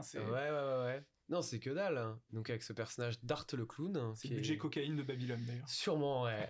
Ouais, mais du coup, le premier film était intéressant, parce que pour le coup, c'est de la violence pure. Comment dire, ouais, je vais être un peu obligé de parler de ce rapport à ça. Moi, j'aime beaucoup le cinéma d'horreur. Et j'ai l'impression qu'on a eu du mal les dernières années à créer des nouveaux boogeyman. Je pense qu'Art le clown peut, avec le temps, et on va y en avoir d'autres en théorie, hein, peut devenir un personnage un peu central. Alors attention, c'est un personnage beaucoup plus violent que les Jason Voorhees dans Vendredi 13 ou les Michael Myers dans Halloween. Et c'est pour des gens qui aiment, encore une fois, un espèce de gore bête. Le 2 va beaucoup plus loin. Le 2 a un budget pharaonique de 250 000 euros. Putain, mais Ce qui, qu'est-ce qu'ils vont faire avec tout cet argent? Ce qui, encore une fois, pour ceux qui connaissent rien, est vraiment que dalle. C'est par crowdfunding d'ailleurs qu'il l'a eu. Je savais pas ça. Ouais. Ouais, parce que du coup, il y a eu un truc un peu culte dans une petite sphère horrifique. Ça, c'est rare, ça, mine de rien, de financer des films par C'est crowdfunding. fou, hein. Et c'est un film qui devait sortir plus ou moins sur une plateforme, j'ai plus le nom, et un peu au ciné dans des trucs confidentiels, mais qui a eu droit à une vraie sortie ciné par la suite parce que les gens le demandaient, quoi. Oui, et pas qu'aux États-Unis. Pas qu'aux États-Unis, ouais, exactement. Bon, en France, c'est co-distribué par Shadows, qui avait aussi distribué The Sadness l'année dernière. Et c'est la plateforme Shadow, c'est pas la plateforme. Ouais, plateforme dédiée à l'horreur. Et voilà, qui ont envie de partager des choses un peu différentes parce que, comment dire, on entend souvent, c'est un genre assez compliqué l'horreur, parce que souvent on entend beaucoup de discours, on va dire, un peu ignorants peut-être sur ce que c'est, le fameux côté, moi j'aime pas les films à jumpscare, j'aime les films, ou avec du gore, j'aime les films avec de l'ambiance. Voilà, on va dire qu'il y a souvent un mépris donné à ce genre-là. Le problème c'est que ces dernières années, ça a donné beaucoup lieu, en grande majorité dans les bons films, j'entends, à des films assez théoriques sur ce genre-là. En tout cas, des films qui ont un discours dessus. Et je dis pas que j'aime pas forcément ces films-là, il y en a que j'aime bien, il y en a que j'aime pas. Mais quand il y a que ça me dérange un peu dans les films que j'aime bien. Là, on a un retour de ça, et je pense que dans le genre de l'horreur, c'est important d'avoir quelque chose de... Je pense que c'est important le côté grand 8 et le côté, encore une fois, on est là pour s'amuser, quoi. C'est un film où faut discuter avec ton voisin, faut se marrer quand Art le clown découpe quelqu'un, parce que c'est vrai que j'ai pas présenté Art le clown. Art le clown, c'est un personnage dont on ne sait rien, qui ne parle pas, et qui a l'air de même pas être connaisseur des capacités qu'il est, parce que c'est quelqu'un qui a l'air de prendre autant de plaisir à faire souffrir que souffrir par moment. C'est dans un film complètement ouf. Il a des pouvoirs ou c'est... Bah, il est plus ou moins immortel quand même, mais il semble que lui-même se rende pas spécialement compte, quoi. Et c'est quelqu'un qui aime, alors attention, encore une fois, âme sensible, hein, mais quelqu'un qui aime particulièrement la mutilation, globalement, donc c'est-à-dire que ses victimes, il ne les tue pas seulement. C'est complètement stupide, mais en même temps, c'est un film qui va tellement loin dans son délire que ça donne des fois lieu à des scènes. Il y a une scène de rêve qui est dans un autre temps, mais vraiment, quoi, je veux dire, je dirais pas que c'est la scène qui m'a le plus fasciné, je dirais pas que c'est du Lynch, tu vois, mais il y a un peu l'exemple qu'on dit dans le rêve, il y en a d'autres, mais vous voyez ce que je veux dire, quoi. Mais un peu Les Griffes de la Nuit aussi, non? Parce que ça... je préfère ce film aux Griffes de la Nuit, je pense, parce que les Griffes de la Nuit, il y a déjà la notion de commentaire quelque part. J'en aime un, Les Griffes de la Nuit, c'est le 3. Mais non, en vrai, je les aime un peu tous, mais plus pour des raisons de plaisir, d'inventivité. En fait, on est aussi là pour ça, c'est voir l'inventivité avec laquelle le tueur va faire ses crimes, quoi. Si vous avez envie d'avoir encore une fois ce côté forain du cinéma, que le gore vous fait pas peur, parce qu'encore une fois là c'est un gore qui est censé faire mal mais qui est pas censé être terrifiant, quoi. On n'est pas Qui est sur drôle. qui est fait pour être drôle en tout cas, mais après je suis conscient que là je parle à une pas une minorité parce qu'il y a tout un groupe de gens, mais encore une fois je comprends qu'on puisse complètement être extérieur à ça, quoi, à trouver ça bizarre de prendre du plaisir à voir des gens se faire dézinguer. Moi, c'est un truc que j'ai un peu plus du mal, moi. Ouais, bah Les bien sauts, sûr, je sais les, bien, bah, c'est pour ça que t'es pas venu d'ailleurs. Le personnage d'Art le Clown est tellement fascinant, et c'est peut-être pour ça aussi que je dis que je pense qu'il peut avoir sa place dans les grands boogeyman du cinéma d'horreur, à voir ce qu'ils en font. Mais parce qu'il y a quelque chose d'assez fascinant dans tout ce bordel. Voilà, pour Terrifier 2. Ok. On va passer aux recommandations des vieux trucs. Je sais pas Ouais. comment appeler cette rubrique. On peut l'appeler la rubrique des vieux trucs, même si Ouais. toi tu vas dire Tigre et Dragon, c'est 2000 Tigre et Dragon. Donc, Ouais, bah c'est des films qui sont pas sortis dans le mois dernier, mais des trucs qu'on avait envie de recommander. c'est ça. Je pense en vrai, on peut même recommander des trucs qui sont sortis l'année dernière, si des trucs qui ont pas Oui. été trop médiatisés et tout. Est-ce que tu veux commencer ou est-ce que tu veux que je commence? Bon, vas-y, je commence. Vas-y, moi je t'en Du coup, prie. moi, le film que je t'avais demandé de voir, c'était Tigre et Dragon, Que j'ai vu avant-hier, du coup je n'avais Ouais. jamais vu. qui est pour moi, c'est un film d'enfance, c'est pour ça que j'avais aussi un peu envie d'en parler. De Ang Lee. Ouais, non, c'est Ang Lee, et c'est du coup Ang Lee qui est un réalisateur, alors je sais jamais si hongkongais ou taïwanais, Il est taïwanais. ouais. Mais qui est un peu, qui a été influencé par tout le cinéma d'Hong Kong en fait, des années 90. Et c'est Voire 80 d'ailleurs. Oui, 80-90. Ouais. un cinéma que je connais pas trop d'ailleurs. Mais j'avais aussi envie d'en parler parce que mon film préféré l'année dernière c'était Everything Everywhere at Once, et maintenant on retrouve des trucs inspirés de Tigre et Dragon. Et ouais, c'est un film que j'aime beaucoup parce qu'il mélange les trucs que j'aime le plus dans le cinéma, qui sont la baston et les comédies romantiques. Même si c'est pas vraiment une comédie romantique, mais c'est en gros des romances. Ouais. Ça se passe dans la Chine féodale, où on va suivre plusieurs personnages et deux couples de personnages vont être amenés à se rencontrer autour d'un MacGuffin qui est une épée. Qui s'appelle l'épée du destin. Putain, il connaît, il se rappelle. Hein. J'ai vu ce film un paquet de fois. Oui, mais en même temps, c'est pas très dur à se rappeler. Si je peux me permettre. J'aurais pas tous les. Je crois que je me rappelle juste le nom des personnages, je me rappelle juste de Li Mubai, qui est Oui, bah le mec, quoi. qui est le mec, Ouais, je me rappelle plus le nom de l'acteur, et qui est on va dire un guerrier légendaire, qui a été L'acteur, c'est. Oh putain de merde. Chow Yun-fat. Ok. Désolé, les Asiatiques, vraiment. Du coup, qui est un guerrier légendaire et qui a toujours été amoureux sans jamais l'avouer de Michelle Yeoh. Shu Lien. Et Michelle Yeoh qu'on retrouve dans Everything Everywhere at Once, qui campe le premier rôle. Et du coup, lui, il veut arrêter d'être un grand guerrier, il veut reposer son épée, et du coup, il veut l'offrir je sais pas, au seigneur du coin. Sauf que son épée se fait voler par une jeune ninja, une jeune voleuse, qu'on sait quasiment dès le début qu'elle est en fait une fille de noble. Et Yu Yao Long.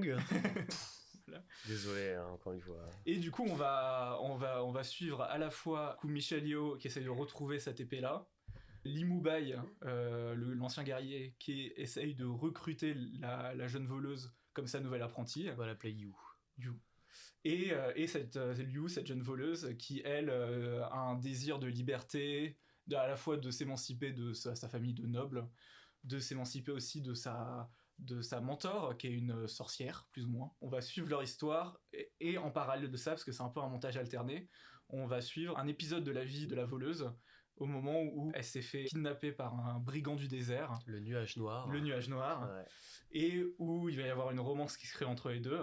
Et donc, en fait, on va suivre deux types d'amour impossibles entre les deux guerriers qui, eux, se sont toujours respectés, sont assez vieux, enfin, on va dire, on la quarantaine, qui sont d'anciens guerriers, et qui ont toujours été dans un respect infini l'un de l'autre, sont meilleurs amis, et sont éperdument amoureux l'un de l'autre, mais sans jamais se l'avouer. Et donc une romance très sobre, très dans le respect, qui va jamais, qui va toujours être à demi-mot. Et l'autre romance entre du coup la voleuse, et Nuage Noir, le bandit kidnappeur, qui elle va être une romance beaucoup plus à la fois violente, en mode Roméo et Juliette, on va dire. Ouais, Enfin, c'est pas exactement ça, non, mais mais il y a un côté il y très, a un voleur et une noble, quoi. et Ce qui n'est pas du tout Roméo et Juliette. oui, non, rien à voir. Non, mais dans le côté amour impossible, pardon, mais ouais. Et qui est beaucoup plus dans la passion, dans la fusion, dans la passion, c'est ça. Et tout ça agrémenté de combats, parce que moi j'aime bien la bagarre. La bagarre. Hein. Et c'est des combats c'est le même régler cascade que Matrix. Ok. Et ça se ressent dans le côté un peu aérien des combats, parce que c'est un régler cascade qui à la base était, je sais plus, réal ou alors acteur dans des films hongkongais. Et Ang Lee lui a dit qu'il l'avait beaucoup aidé, même dans la mise en scène des combats. Ouais. Et du coup, ouais, voilà, les combats sont magnifiques, tout en légèreté aérien et en même temps violent parfois. Les décors sont magnifiques, c'est du coup dans cette Chine féodale. On a vu des films plus récents essayer de représenter la Chine féodale, genre je pense tout de suite à Mulan. Mulan C'est moche, c'est d'un lait. On parle bien sûr du remake live. Oui, hein, ouais. C'est le tout numérique comme ça, alors que dans Tigre et Dragon c'est des maquettes mais elles sont magnifiques. Ah non, pas que, non. Il y a aussi, il y a aussi la ville, c'est du numérique, ouais. Je crois qu'il y a un peu des deux, il y a aussi pas mal de maquettes, des bâtiments et tout. Assez peu au final. Hein. Mais ouais, non, franchement, c'est de toute beauté. Et je revois ce film, on va dire, une fois par an ou une fois tous les 2 ans. Donc voilà. Et du coup, je te l'ai un peu forcé à le voir. Qu'est-ce que t'en as pensé, toi? Ouais, bah c'est pareil, parce que moi, le film de Castagne, c'est pas quelque chose dont je suis très familier. Moi, je suis plutôt film d'auteur. Plutôt... non, mais je vrai, le film de Castagne, que ce soit Castagne d'ailleurs au point ou Castagne. Je me suis rendu compte que des films d'action, j'en ai pas vu tant que ça en fait, typiquement. Et parce que mine de rien, le film de combat, c'est quand même un des sous-trucs un des sous-genres de l'action en fait. Ouais. En m'étant un peu renseigné sur le truc, il y a des choses qui ont donné une explication à mon ressenti. C'est pas un reproche que je vais dire, mais effectivement, c'est un film qui a vachement. Parce que c'est une coprode hongkongaise, chinoise, américaine. Oui, encore, parce que c'était en 2000, donc la rétrocession avait déjà dû avoir lieu, mais bon, bref, voilà quoi. Non, pas encore, non, c'était plus tard. C'était plus tard? C'est dans les années 2010, ouais. Ah ouais? C'était aussi tard que ça? Ah, pour moi, c'était. Ok, bon, bah, c'était avant la rétrocession de Hong Kong alors. Et que je te dis de merde, je suis vraiment pas sûr, on va vérifier en live. Mais en tout cas, je trouve qu'il y a quelque chose de très, très occidental dans la manière de représenter tout ça. Par exemple, typiquement, enfin, j'ai pas vu énormément de films d'action, mais j'ai vu des films d'action asiatique, je veux dire, mais voire hongkongais. Mais j'ai vu, on dit hongkongais parce que, comme a dit Owen, il s'inspire beaucoup du grand. Ah non, mais c'est toi qui avais raison en fait. C'est quoi? C'est fin 90, 99. Ouais, c'est 99, donc la rétrocession avait eu lieu quand même. Pour avoir vu des films de Chayark, par exemple, qui est un des gros représentants du cinéma d'action hongkongais, l'action arrive beaucoup plus vite et beaucoup plus bourrin, direct, tout de suite. Il y a beaucoup plus de scènes d'action. Oui, là, il y en a pas tant que ça. Il y en a pas tant que ça, ouais.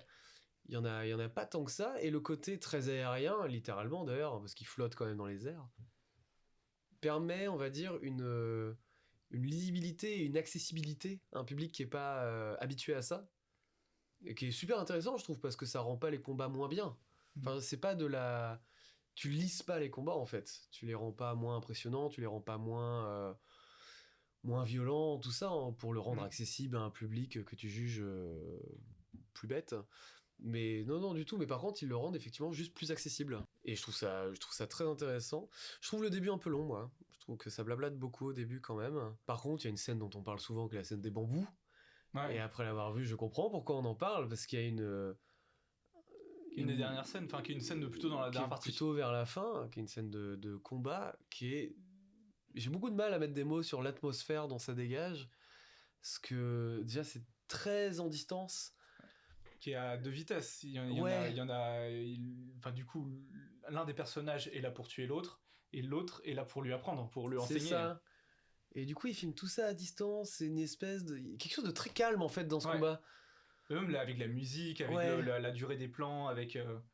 des fois, t'as des plans assez larges où on les voit évoluer, même sur l'eau, ils flottent un peu sur l'eau. C'est ça, et le début, quand elle arrive, donc c'est la plus jeune... donc Yu face au maître qui arrive en premier dans ce truc là de bambou, et elle regarde autour d'elle et t'as juste des plants de bambou avec le vent qui se mélange à tout ça, genre tu te rends compte que le gars maîtrise totalement l'élément dans lequel il est, et c'est vrai que t'es vraiment dans une espèce de combat bucolique, quoi. C'est très étrange, hein, comme moment. Donc ouais, je comprends que c'est un film qui est marqué, Et il y a vraiment c'est de la tragédie, quoi. Genre vraiment Oui. dans l'écriture, dans tout ça. Mais c'est inspiré hein, de quelque chose, d'un verset, enfin pas d'un verset du coup, mais D'une de... histoire traditionnelle. Oui, c'est ça. Je vais regarder pareil. Hein. Alors, du roman homonyme, Wuxia. Voilà. Qui veut Qui est la dire 4e partie de la pentalogie de la grue de fer. Voilà, vous en Waouh, faites ce on que se vous couchera voulez. moins con. Hein. Je crois que Wuxia, c'est héros guerrier, voilà, c'est ça. Et c'est un film d'émancipation de femmes, Ouais. avant tout, quoi. Bah, les deux personnages principaux sont deux femmes. Ouais. Enfin, on suit plutôt Michelle Yeoh et du coup cette jeune voleuse que je me souviens toujours pas le nom. Encore You. une fois. Hein. Et, c'est surtout ces deux-là qu'on suit. Et ouais, à la fois la jeune femme qui essaye de s'émanciper de sa famille, même qui a jamais envie d'être attachée à ce mec-là, à ce kidnappeur, même si elle est tombée amoureuse de lui, elle a jamais envie d'être. Parce qu'elle est censée être mariée, justement, à une Mm. noble famille, qui est jamais montrée, mais... Et ouais, qui a pas envie d'avoir un maître, qui s'émancipe à la fois de sa première mentor qui est la sorcière, qui à aucun moment veut avoir un nouveau maître, qui veut juste être libre et... Ouais, parce que même, du coup, le maître, du coup, l'amant de Michelle Yeoh, enfin même pas amant d'ailleurs, parce que voilà, bref, l'amour impossible de Michelle Yeoh, il ne fait que la poursuivre pour lui demander d'être sa disciple. Et même là, quoi, genre, je veux dire, sois ma disciple, quoi. C'est Ouais. ce qu'il veut quand même disciple deviendra maître. Mais quand même, quoi, il lui laisse pas tant le choix que ça. Et il y a vraiment un truc, encore une fois, sois ma disciple. Il y a même un L'emprisonnement truc, est encore là, quoi. dans l'école que Li Mubai a suivi, il y a déjà un truc Oui, il y a que des hommes. Oui, hein. voilà, il y a que des Ouais, hommes. Ils le disent, ouais. Et ils disent qu'il n'y a même pas le droit aux femmes, qu'il Ouais. y a déjà ce truc de cloisonner les femmes à un certain rôle. Ouais, c'est super intéressant parce que du coup, dans le combat que va finir par avoir Michelle Yeoh avec You, enfin, je veux dire, dans le combat qui va arriver au fur et à mesure du film, je parle pas forcément du combat physique, même s'il y en a. Il y a vraiment ce truc de Michelle Yeoh qui s'est laissé écraser par la culture, on va dire, hein, qui l'entoure, de son pays, de cette société, et qui s'est laissé écraser. Ce qui l'énerve chez l'autre, c'est la liberté. Ouais. Et donc c'est ça qui rend, moi je trouve, ces deux personnages très beaux aussi, quoi. C'est-à-dire qu'il y en a une qui veut être libre, et c'est tout ce qu'elle veut, et que même une femme qui a voulu défendre toute sa vie une certaine noblesse, ben, cette noblesse, cette pseudo-noblesse, du coup, n'a fait que l'enfermer, l'a empêché d'aimer l'homme qu'elle aimait, tout ça, quoi. Donc là aussi, je trouve qu'on est vraiment, encore une fois, de la tragédie, quoi. Ouais. Genre, on pousse les potards, quoi. Mais c'est bien, justement, c'est très bien. Et ouais, bah du coup, cette scène de Castagne, qui est peut-être ma scène préférée de Castagne de ce film-là, entre ces deux femmes, dans l'école de Michelle Yeoh, et où j'ai vu une interview récemment, parce que du coup, comme Michelle Yeoh est revenue un peu sur le devant de la scène avec Everything Everywhere All At Once, elle a fait dit à chaque fois bien. Elle a fait quelques interviews et du coup elle reparlait de cette scène-là où il y avait du coup énormément d'armes différentes dans ce dojo et elle a demandé à Ang Lee quelle arme elle devait utiliser et Ang Lee lui a juste dit oui. C'est vraiment genre tu vas toutes les utiliser. Et il y a vraiment ce truc de la jeune fille qui elle a l'épée du destin, donc une arme, c'est vraiment Excalibur quoi, c'est une arme très forte qui peut battre n'importe quelle autre arme. Et elle va du coup utiliser tout l'arsenal possible. Ouais. Et elle est géniale cette scène-là parce que c'est parce vraiment... que tu sens qu'elle a le dessus en plus. C'est ça qui est intéressant, mais qu'elle veut pas tuer l'autre, quoi. Ouais. Non, c'est très subtil, ouais. Après, moi je pense, de toute façon, ce film-là, il y a un côté très... C'est un film que j'ai vu quand j'étais gosse, que j'ai revu 15 000 fois depuis. Donc il y a un côté très... affectif, où je vais pas réussir à lui trouver des défauts. Je sais qu'il y a des manques de rythme, il y a des manques de ce que surtout le début effectivement que je trouve un peu long, mais une fois que c'est parti mais ouais, moi je vais avoir du mal à aller voir ces défauts là tellement ça fait partie des films des films d'enfance quoi. Bien sûr. Mais voilà. Ok, bon on peut passer ouais, du coup à ton film. Dernier truc, 1h30 qu'on enregistre. Il pigeoni. Alors là, on fait le geste très raciste de mimer un Italien qui parle. Ça va, ils font des signes nazis en ce moment en Italie, ça va. Merde, ils ont eu. Non, oui, donc le pigeon de Mario Monicelli. Qui fait partie des réalisateurs italiens dont on parle pas forcément beaucoup, qui a profité de cette mouvance qu'on appelait le néo-réalisme, faire un petit truc là-dessus parce que c'est intéressant, par rapport à ce qui est intéressant dans le pigeon, c'est que le néoréalisme, en fait, c'est le mouvement qui arrive immédiatement après la Seconde Guerre mondiale, en fait. C'est-à-dire qu'il fait suite à un mouvement qu'on appelait le téléphone blanc, c'est-à-dire des films où était gommée toute imperfection sociétale, on va dire, quoi. Donc pendant qu'on était sous le régime fasciste, hein, pour le coup, enfin sous le régime du parti fasciste, voilà, c'était des films où studio, où tout le monde était beau, riche, où les femmes étaient à leur place, contrairement à Tigre et Dragon, voilà, où les hommes étaient à leur place aussi, de mal dominant, machin, tout ça, où la lutte des classes, on n'en parle même pas, encore une fois, il y avait que des gens riches, etc. Et où du coup, le néoréalisme est arrivé juste après, et où c'est les premiers à avoir vraiment, et on va dire, à faire des films vraiment en sortant des studios, quoi. On s'est beaucoup inspiré la nouvelle vague et tout ça après. Ce qui était intéressant là-dedans, c'était que dans le fait de sortir des studios, rien que ce geste-là voulait dire on n'est pas fasciste. Ce qu'on appelle le néoréalisme italien, c'est-à-dire filmer à l'inverse des problématiques complètement différentes. Le plus grand représentant de ça, c'est le voleur de bicyclette, où c'est tout simplement un type pauvre qui décroche enfin un boulot parmi tant d'autres, de postier, si je dis pas de bêtises, et qui se fait voler sa bicyclette. Il peut perdre son boulot, et donc il va traverser, je ne sais plus quelle ville c'est, mais je me demande si c'est pas Rome, hein, tout simplement, chercher avec son fils cette bicyclette au sein de la ville. Et du coup, il va chercher le voleur de bicyclette. C'est un cinéma qui continue à évoluer, et moi, le cinéma italien, c'est un cinéma que j'aime beaucoup, qui a été complètement tué par Berlusconi, c'est ça, le président italien des années 90, quoi, qui a tué le système culturel italien, qui a tout privatisé, comme ce qu'aimerait faire quelqu'un qui est au pouvoir actuellement, par exemple, et regardez ce que devient l'Italie aujourd'hui. Voilà, qui a anéanti ce système-là, et qui du coup a tué un cinéma qui était pourtant peut-être le cinéma le plus riche qu'on ait jamais vu, dans le sens où il y a toujours eu des grands réalisateurs là-bas, mais qui avaient tous des points de vue, des regards extrêmement différents. Et que c'était un cinéma, et du coup c'est pour ça qu'on arrive au Pigeon, du coup, de Monicelli, qui fait partie de ces mecs-là qui ont fait genre 60 films, hein. On parle d'une époque où les gars tournaient 1 ou 2 films par an. Et donc un cinéma très social, mais on va dire où le social est dilué dans le décor, on va dire qu'il est toujours présent, mais n'est jamais vraiment le sujet du film, quoi. Parce que le Pigeon, c'est 58. Et donc, voilà. Donc, on va en arriver au synopsis du bordel. J'ai fait un petit truc de présentation. Le Pigeon, qui est un film qui est chiant à faire le synopsis en plus, parce que je sais jamais jusqu'où aller.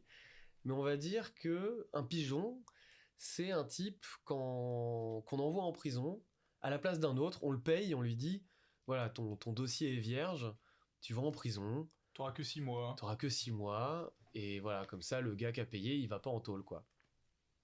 Seulement, c'est des très mauvais comédiens. Et du coup, le pigeon et le mec qui l'a payé se retrouvent en tôle.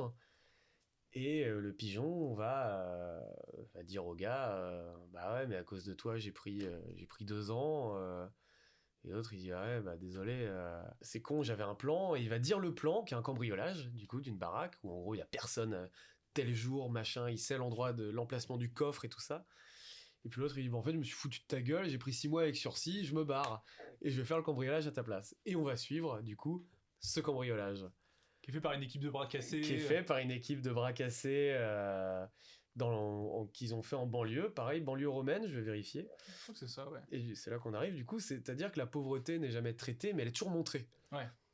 Elle est toujours là, elle est toujours présente. C'est super intéressant. Et pour le coup, alors qu'on a parlé de films plutôt durs en première partie, là pour le coup c'est vraiment une comédie par contre. Oui, c'est très drôle. C'est vraiment un film qui est fait pour... Et qui s'arrête jamais d'être drôle. Qui s'arrête jamais, ouais. Du début à la fin. Alors je vais peut-être dire les gens qu'il y a dedans, on s'en parlera peut-être. Du coup, le gars qui part en tête c'est Vittorio Gassman.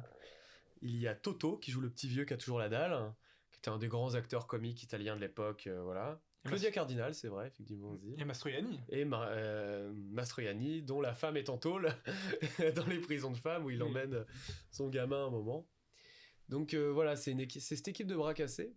Du coup, c'est pour ça que j'ai parlé de l'idée de sortir des décors et tout ça, enfin de sortir hors des studios dans le cinéma italien. C'est qu'ils tournent dans ces banlieues-là. Et du coup, on voit les baraques, on voit que rien n'a de sens, on voit que tout part en ruine, que c'est d'une précarité terrible, quoi. Et pourtant, tu suis des personnages qui sont hauts en couleur, qui sont extrêmement sympathiques, qui sont une vraie bande. Alors là, pour le coup, on les identifie tous. Ouais. Et qui vont évoluer au milieu de tout ça. Je trouve que c'est très touchant. Moi, je trouve que c'est un film très touchant au final. Et vraiment, je recommande à tout le monde pour cette envie de parler des gens d'en bas, mais de ne pas faire du misérabilisme, Oui, quoi. ouais, complètement. Ouais. Et je sais pas, je trouve que ça donne un commentaire, ça permet d'élever ces gens-là, en fait, tout simplement, quoi. J'ai peur de trop en dire sur l'histoire et tout ça, même si en soi c'est un truc assez classique, mais il y a plein de petites touches de poésie. On va pas dire pourquoi il fait ça, mais par exemple, il y a un personnage qui, quand il vole des trucs, il les échange contre d'autres trucs, et ces trucs-là, il les prend toujours en triple. La raison pour laquelle il le fait est très mignonne, très jolie, je sais pas si tu vois ce que je veux dire. Non, je me Ouais. rappelle plus. Bah, c'est celui qui n'a pas de famille, enfin qui n'a pas de parents. Ah, mais oui, Et ouais. il est élevé par des nonnes ou par Voilà, des... bon, on peut le dire effectivement. En fait, il a 3 mamans en fait. Oui, ouais. Donc c'est pour ça qu'il prend tout en triple. C'est pas vraiment un spoiler, on peut le dire. Oui, Voilà, mais c'est très mignon en fait, je trouve. C'est très Il y a pas un touchant. truc genre il vole 3 t-shirts Mickey Ils volent 3, non pas des t-shirts, mais le truc que tu fais pour faire la cuisine, 3 Des tabliers. des tabliers. Ouais, ils volent Ouais. 3 tabliers. Non, enfin ils les volent pas justement, ils l'échangent un berceau qu'il a volé pour le coup. Et voilà, il l'échange contre 3 tabliers Mickey, effectivement. Et en fait, pourquoi il prend 3 putains de tabliers? En fait, il a 3 mamans, quoi. Ouais. C'est plein d'idées comme ça que je trouve extrêmement touchantes. Oui, mais même Mastroianni qui va voir sa femme en prison, Ouais. où il se fait à moitié draguer par toute la prison. Bah ouais, parce qu'elle trouve trop mignon son bébé, quoi. Oui, ouais. Donc c'est ça, je trouve que c'est un film qui regarde beaucoup de choses, même la fin, parce que sans spoiler, ça reste une équipe de losers, donc qu'ils arrivent ou qu'ils arrivent pas, il y a forcément un truc qui foire dans le bordel, quoi. Même la fin, je la trouve très touchante, très tendre. Et pareil, on comprend, il y a le côté un peu branleur dans le sens où c'est des gens qui veulent pas bosser. À un certain moment du film, tu vois à quoi ressemblent les camps dans lesquels ils vont bosser. Je pense que, voyant le reste du film, tu devines qu'il a une certaine réalité derrière. La gueule des camps. Ouais. Putain, on n'est pas sur quelque chose de sain pour la santé, quoi. Ouais. Donc à la fois, il y a ce côté, effectivement, des personnages branleurs qui disent oh, pas envie de bosser. Enfin, quand on voit Mastroianni, Vittorio Gassman pour la première fois, donc il fera le pigeon, donc le personnage principal, hein. Il veut se lancer dans la boxe. Donc c'est des mecs prêts à tout pour pas bosser comme les autres, quoi. Et en même temps, donc à la fois ça en fait une vanne, et en même temps, bah ça montre que que le travail de ces gens-là, à moins de faire des trucs délirants ou illégaux, bah c'est terrible en fait. Et je vais un peu parler de ce réalisateur-là, Monicelli, parce que c'est peut-être on n'en parle pas beaucoup parce que c'est pas forcément le plus excentrique, là où plein de réalisateurs italiens de cette époque-là ont vraiment une patte très à eux. Des gens comme Pasolini, c'est vraiment des univers très précis. Des gens comme Fellini, il met en scène ses rêves, donc pareil, c'est très grandiloquent. Bon, pas faire le tour. Visconti, pareil, très grandiloquent parce qu'il a toujours voulu parler de la grandeur de l'art, de la folie, de tout ça. Lui, on est finalement sur quelque chose d'assez terre à terre en fait, quoi. Mais justement, on va répéter un peu, mais effectivement, ça fait il est dans ce truc-là du décor, quoi, constamment. Il va jamais appuyer ses effets, il va jamais appuyer le côté dramatique de ses histoires. Et pourtant, c'est un film qui ne montre que de la pauvreté, quoi. Tout le temps, constamment. On ne voit que de la pauvreté horrible, dans le sens vraiment violent du terme, quoi. Des gens qui bouffent du pain, quoi. Est-ce qu'il n'y a pas un truc un peu Chaplin dans ce truc-là? Il y a un peu de ça, ouais, c'est vrai. C'est vrai, ouais, de rendre beau ces personnages, ouais. Ouais, t'as raison, j'avais jamais pensé à ça. Moi, je pense beaucoup au réalisme poétique, qui est une période dont on parlera du cinéma français. Les gens qui me connaissent lèvent déjà les yeux au ciel en se disant putain, il s'est pas empêché. Mais je trouve qu'il y a de ça, effectivement. C'est-à-dire ne pas filmer des héros. Mais ça veut pas dire qu'on ne filme pas des héros, qu'on ne va pas les rendre beaux. Ouais. Et c'est une rime en plus, donc voilà. Waouh.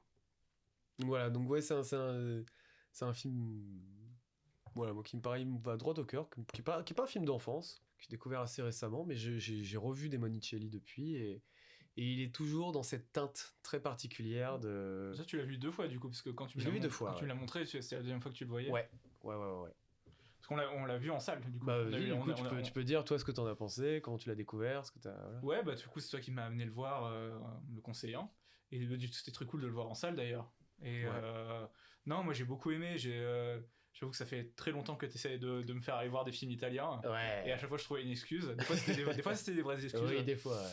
Mais et non, là, franchement, j'étais tout de suite pris parce que le film est vraiment très drôle et il l'a jamais ce côté-là.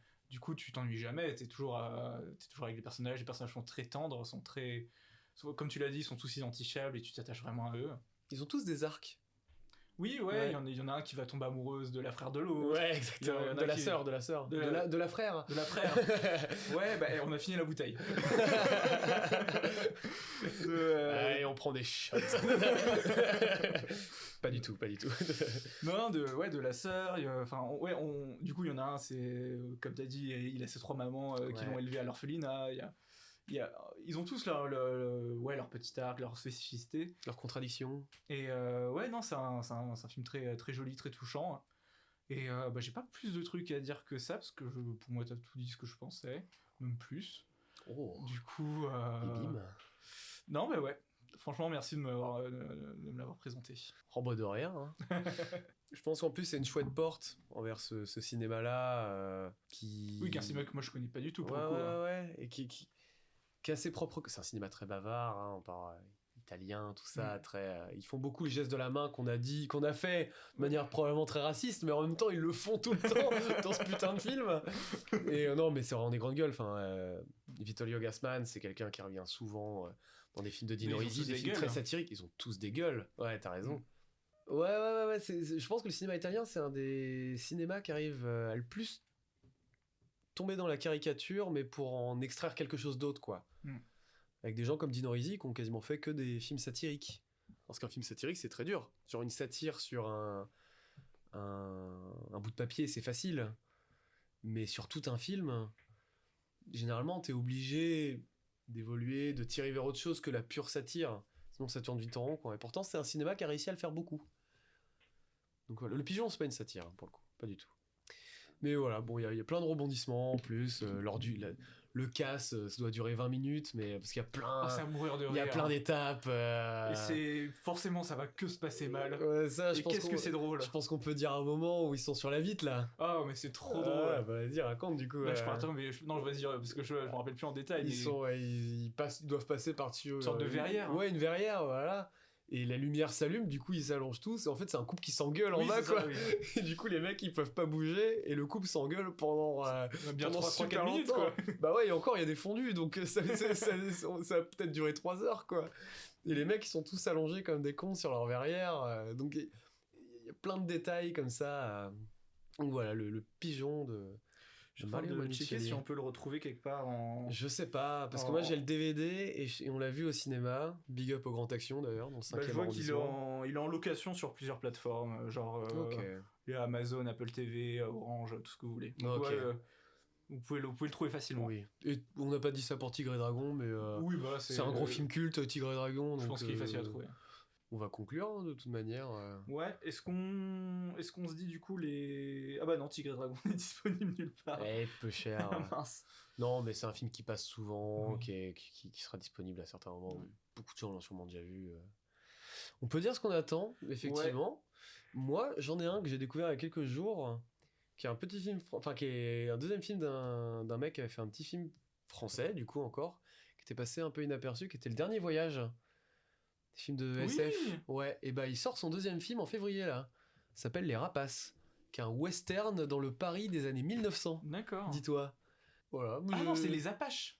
Les Apaches, pardon, oui, Les Rapaces. Voilà. Mais oui, mais tu sais que ce film-là, j'ai vu de la communication sur TikTok depuis au moins 2 ans. C'est vrai ? Et ils sont trop bons en communication. Et genre, bah, en fait, ils faisaient des TikTok sur les coulisses en fait. Ah, et ils faisaient un TikTok par métier. Et c'était vachement intéressant. Un TikTok sur énorme. Les costumiers, les maquilleurs, les accessoiristes. Et c'était vachement intéressant. Et du coup j'attends pas mal. En plus, il y a un beau casting. Alice Isaz et le mec, j'oublie toujours son nom. C'est pas Neil. Alors, c'est Schneider. Neil Schneider. Neil Schneider. Je crois qu'il y a aussi Rod Paradot. Il y a Dominique Pinon. Il y a Artus. Artus, ouais. Oui, Dominique Pinon, trop bien. Ouais. Donc, ouais, très curieux. Le Dernier Voyage, c'était un film qui avait des petits problèmes d'écriture. Ouais.